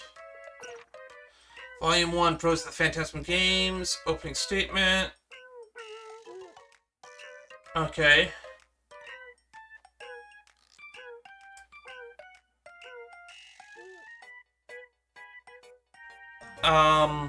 Oh, this is what they were talking about, the interviews with the whole Astral Express. Why is the Astral Express coming to play in Arcadia? I'm an old fan of the Fluffy, but hearing this news still got me hyped and shook. Baseball Raccoon. Because playing Arcadia is where Himicat comes from, right? We're all one big Astral Express family, we should learn more about our crew's past. Plus, I'm super curious that what Himicat was like when she was younger. Was she like the scary disciplinary committee member everyone's feared, or the rebellious big sister that gave teachers headaches? And if there's any juicy gossip, even better. That's right, we're a family where everyone has a secret past that no one knows about deeply. Woof Woof Dan coughs. Thank goodness Himicat isn't here for today's interview. Orange Hair, you really just say whatever pops into your head, huh? But she's definitely going to read this article, so I suggest you keep that question on the down low. Mysterious person whose name starts with March, ends with Hair. Woof Woof Dan, my goody buddy. Pear Prince, help me use a nickname as my disguise. Question 2. Where did losing Sparxicles go after Sparxicon? Were they absorbed by the old red models? Sparks ahead need to know the answer to this question. Love Sparxicicle. At Love Sparxicicle. Answer 2. At Sparxicicle Unreal Banger. I'm so touched you guys care about me so much. If you love me that much, come to my live stream tonight, send 2 rockets and you'll get a chance to win a Sparxicicle prize. If you want to know where the Sparxicicle went, just check her character story. Great, now I gotta pull her for her character story. Follow-up question. Can the character stories really answer the Sparks Ahead's burning questions? Just throw some rockets and draw. You'll find out then.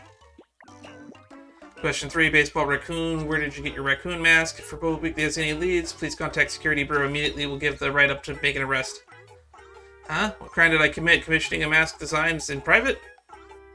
Word is that Sparxicle fans are flooding into Graphia Academy in droves, searching high and low for that painting you entered. After hearing about the Great Raccoon's experience, they're desperate to fail. If they fail, they'll become Sparxicle's eternal servants, beep boop. These crazed fans seem to be causing quite a bit of chaos in Graphia Academy's... Alright. That scared me to death. No wonder the Security Bureau came knocking to arrest them. So they were the ones getting arrested. Let's cut to the chase. If the Nameless win the Phantasmoon Games, do they have any wishes they want to make come true? Ooh, this is a question I care about. Of course there are. Oh, what is it then? Baseball Raccoon? Since you are curious, I hereby announce that the answer will be revealed when I become the head of the... Oh, come on. Moment of leisure, character secrets break room. I heard that when Mr. Ash fails on a crease, he goes and sleeps in the freezer. Is he a vampire or something? What does he survive on? Nimble Plue. Detective Best Wait. Yep, together with light and Ashvale lives off of photosynthesis. You heard it here first. Actually, he orders takeout all the time and charges it to Furbobo Weekly's account. Baseball Raccoon. What? My fists are itching. Question 2. I heard Madame Pearl has an alt account for streaming. Could you share the stream link? My whole family wants to watch Model Citizen. Marcher, what's Madame Pearl gonna stream about? Is it gonna be one of those trendy 10 Stone Hearts fast track experience shares, or maybe a clear 100 Penacony to-dos in 1 minute challenge? I'm so curious. Yesterday I stumbled across an antique appraisal stream. Even though the streamer was using a voice changer and a virtual avatar, I swear the username looked familiar. Title Pearl Appraiser. I'm not Pearl. Madame Pearl's IP address at Pearlix Corp is at Pearlix Corp, and I'm not at Pearlix Corp. IP address Pearlix Corp. Title Pearl Appraiser. I guess that's her. That's Pearl's alt account, I guess. Question 3. Dean Ryusuke only appeared briefly, but he left quite an impression on me. Why does he look so young? I'm so jealous. Could you share some skincare tips? Ryusuke 1995. I just enjoy being mistaken for my daughter's brother when I'm out shopping with her. Positive attitude and secret and man staying young. Mr. Yang, noted. Mr. Ryusuke, might I suggest you change your name to something like mysterious person whose name starts with Ryu and ends with Suke? Dean Ryusuke, can I ask you one more personal question? Why 1995? Mysterious person whose name starts with Ryu and ends with Suke. Don't ask, but if you must have an answer, the year I registered this account. Arcadia Live tips got right. Is Furblitzer married? Is Paraprince married? Is Can married? Is Yaoguang married? Anyone there? Anyone there? Anyone there? Did it send? My connection is kind of bad. Anyone there? Anyone there? Did you get it? Miss Saltpeter. What is this reader trying to do? I'm a cute Furbo girl asking what kind of question is so rude, Bo. Skip. Baseball bat raccoon. Don't sweat it. Probably just some sketchy matchmaking service with bad Wi-Fi. Question 2. Which restaurant has the best noodles in Plan Arcadia? At all aberrants must face justice. Okay, I guess that's Kuchiba's handle. All aberrants must face justice. A2.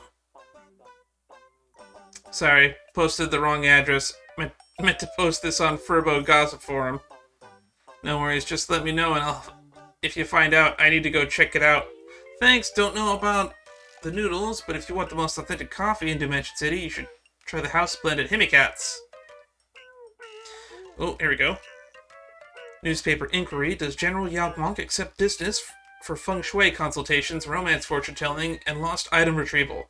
Would you consider opening a storefront in Dual Mention City's commercial district? We'd love to partner with you. Dual Mention Realty. Great fortune is at the table. Too busy to take commissions. However, I do accept orders for shuttlecocks and feather dusters during molting season. What? Arch Hair and Down Hung are confused. Does literally no one get my sense of humor? I got that was a joke, but I don't get the joke. So who's gonna make up for the shuttlecock I'm missing? Sunday. Epilogue. Fire away with more questions. We're almost out of time. As much as I hate to say our interview has come to an end, time to say goodbye to all the plain Arcadian readers. Baseball Raccoon, Wolf of Dan, and everything. See ya. Parents Extra will also be selecting 3 top comments from our readers to win exclusive fluffy merch. Dear enthusiastic readers, contact us on our homepage. Raccoon's Bots. If you love it, watch more. Don't waste all your bringing. Is the new fluffy out yet? It's just an interview. BorisonMeditating.jpg. Do you guys know how happy this interview makes someone waiting for the fluffy to update? Speaking of which, when is the fluffy getting a new chapter? Borison tearing shirt JPEG. Alright. I'll go push Blurry to go faster. So Blurry must be Nihilix's handle. Moi Mushroom. Take it seriously. Evanesia can't Evansendia. Evanesia can't Evansendia. So that must be Evanesia's handle. Bunny Mom. Hey, I just counted. How come our dear March only has so few lines in the entire interview? Sparxie head seeing red. Sparxie, we got your back. Sparxie heads never give up. So where exactly is the place where I can sign up to be Sparxie's eternal servant? E-I-E-I-O. Nuclei Eater. Why won't Furbobo Weekly pick my question? Is there some kind of rigged selection going on? Want some fluffy merch? Thanks. Please keep on favorite.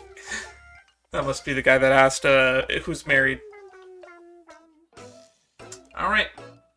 Would you still love me if I was a mimetic virus? The Yuque General makes a surprise appearance at Plain Arcadia. Introduction, Madame Yell casts a special divination at the grand reopening of Furbobo Weekly. Great fortune. Click, want to know what the big shot of the Xianzhou Yuque General Yao Guang has been up to in the 24 system hours since arriving in Plain Arcadia? Furbobo Weekly brings you this top secret expose. Ooh, Furley wrote this one. 8 to 9, Perdido Station. The Yuque delegation arrives at Plain Arcadia. Click top. Click, Yuque delegation. Is General Yao Guang by herself? General Yao Guang speaks briefly with an unidentified person, mentioning something about the Xianzhou assassin. I can't hear the rest. General Yao Guang is on the move, heading towards. Follow quickly. 9 to 11, question mark. General Yao Guang heads over to talk with CEO Pearl. Content of the discussion unknown. 11 to 13, Duo Mansion City. General Yao Guang strolls leisurely through the streets of Duo Mansion City. General Yao Guang takes out her phone to photograph Phantasmoon. General Yao Guang browses through the latest issue of Fluffy Across the Blue at the comic store. General Yao Guang stops at the trendy toy store, examining the blind box and capsule toy section. Oh my god, she's using fortune reading to rig gotcha. Surely General Yao Guang must have a deeper meaning for doing this, probably investigating the pop culture trends of Plain Arcadia. Oh my, General Yao Guang bought the Daybreak Squadron themed blind boxes. How surprising indeed. Click, General Yao Guang opens box after box. First one, second one, 10th one. What a shame, General Yao Guang opened blank boxes, but couldn't get a hidden special edition. Daybreak Iridescent Black. Ahem, great woe. Today is truly a day of great woe. General Yao Guang mutters as she leaves the store. I guess she's not rigging gotcha. 13 to 14. That's like 1 and 2 o'clock, I guess. General Yao Guang watches two enthusiasts debate about the Cosmicon Collective in the plaza. Today's topic, power rankings of the 7 Arbiter Generals from the Xianzhou. Click. Your editor hides behind the phone booth, pricking up their Furbo ears. I bet Fei Xiao ranks first among the 7 Arbiter Generals. What about General Huayan? Huayan! He's empowered by the Flint Emperor, and he has the feat of repelling Silanova. The one definitely at the bottom has to be Jing Yuan, who appeared first. General Yao Guang's mood brightens upon hearing this. And Bagwang from the Yuque. Oh god. Bagwang? Who's this person with zero social awareness? General Yao Guang's face darkens. It's afternoon tea time. General Yao Guang tries iced sugar-free extra strong light pod coffee at Dreamless Coffee. Her review, not as good as the Pyramid juice at Scale Gorge Spring, but for some reason she ordered another cup, this time's review. The aftertaste isn't bad, good enough to kill time. I reckon blank should have gotten their hands by now. General Yao Guang... Oh, this is commenting on, This is what she was doing while Ting Yun was trying to get the mask. What's going on? Did my eyes deceive me? We have lost intel 5 system hours. She disappeared. General Yao Guang's whereabouts remain a mystery. This is her temporal dislocation thing. Made her bloop out of existence for 5 hours. Alright. So, like, 8 to 10. Dovebook District, Raffia Academy, Ding Dong, breaking news according to Dovebook District resident reporter Furblix. Just moments ago, General Yao Guang was spotted with a mysterious man who had ear feathers on the deserted Dovebrook Bridge. Dovebrook Bridge, here I come. Ding Dong, breaking news, just in from Graphia Academy. Investigative journalist Power Prince General Yao Guang has been sighted at Graphia Academy, helping the express crew trapped during the Sparxicon. Graphia Academy, here I come. Wait a minute, something's not right. These 2 reports were posted at the exact same time. What does this mean? Can someone be in 2 places at once? Is this some new kind of Xianzhou illusion? Your editor is completely lost here. Dear readers, could you please tell me where I should actually go for the coverage of General Yao Guang?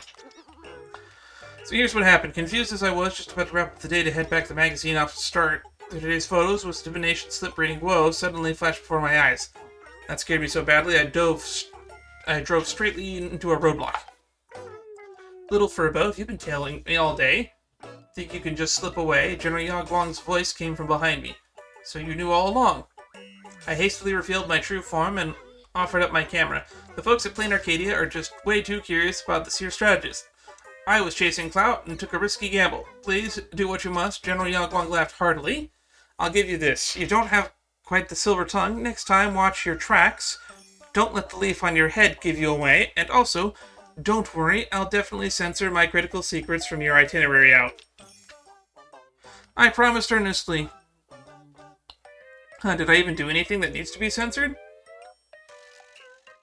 Do as you please.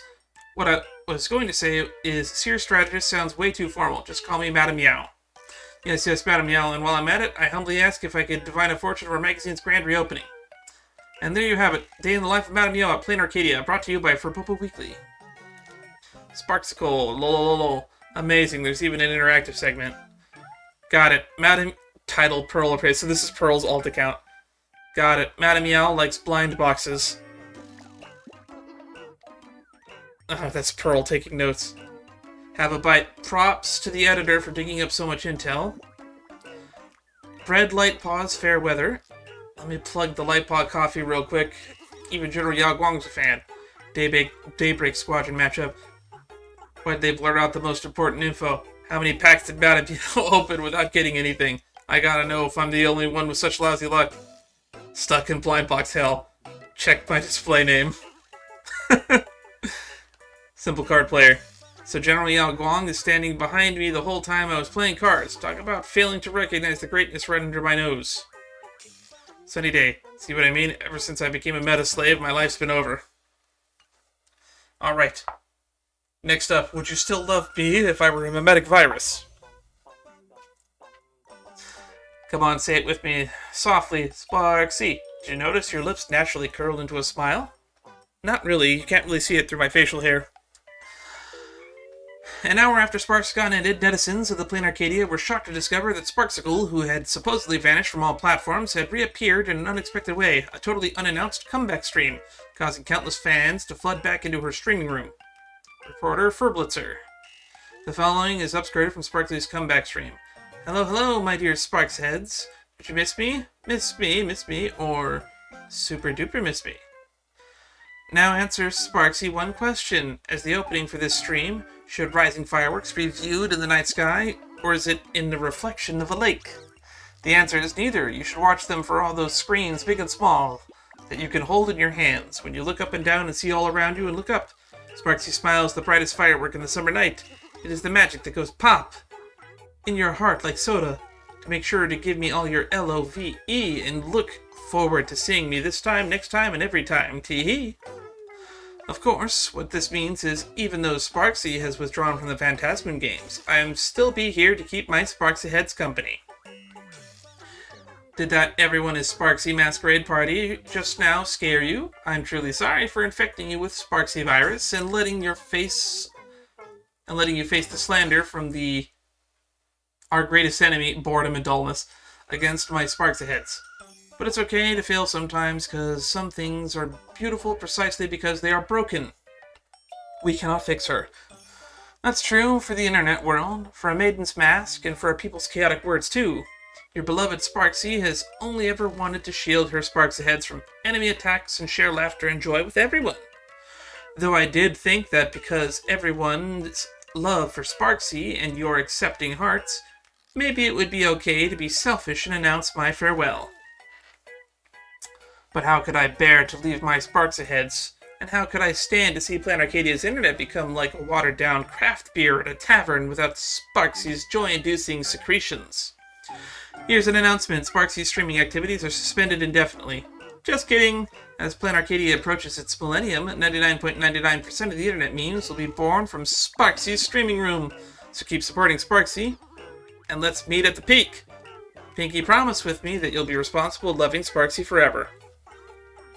Love Sparxie. Stifle, yes, Sparxie's back online. Sparxie didn't log off for good. Riddle. I'm gonna stuff Sparxie in a burlap sack, take her home, and have her whisper this little bit in my ear on repeat. 873 code to join. Everyone come love Sparxie, everyone come love Sparxie. Okay. Rain nonstop. Wait, hold up. Sparxie got eliminated from the Phantasmoon games, but her account's still racking up followers like crazy. Does that make any sense? Aberrations will be arrested. Attention, Sparxie has been flagged as a high risk by the Department of Aberration Defense. The Security Bureau is currently tracing the IP address of this livestream. Anyone with information, we urge you to come forward. Sparxie's clip completionist. Wait, does that mean Miss Sparxie won't be going to live at the same time at night evermore? Shush, this gorilla livestream got it. Followed streamer, follow back please. Show me some love. Wrong place, buddy. This isn't the livestream studio, it's a magazine office. Well, that was definitely weird. And the Furbobo gossip has been basically updated.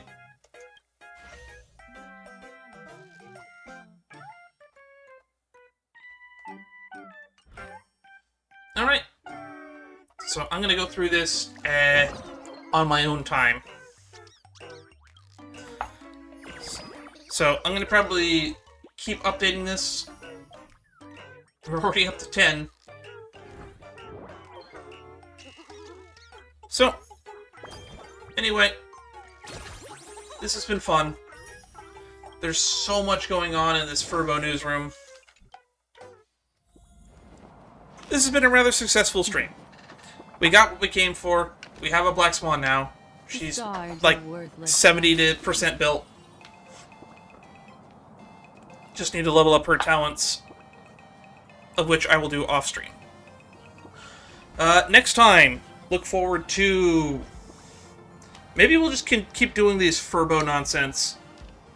And then we will... What's the next on my list of Fate's Atlas?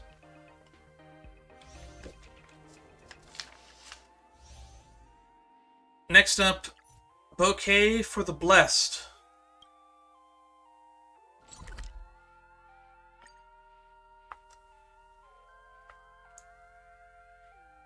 So that's the one that we'll be tackling next time. Ooh, running into a familiar face, but the current... Ooh. Ooh, so this one's going to be tied to somebody that we've met before. I'm excited, and I look forward to doing it next time. And depending on when I get around to it, because I still have to edit the final part of the live stream, as well as this one, maybe we'll be doing Sparxie pulls by the time we get to it. Probably not. But I might actually jump into Luna 5 for Genshin in the next stream, because at the time of recording this, I believe Luna 5 will have either dropped... No, it'll drop tomorrow morning. It's going to drop in a few hours. But that's a problem for future me. So, until next time, stay safe out there. If you'd like to stay up to date on what I'm doing and where I'm doing it, then the Discord is the place to do that. And lastly, just stay safe. And that's all. Bye-bye.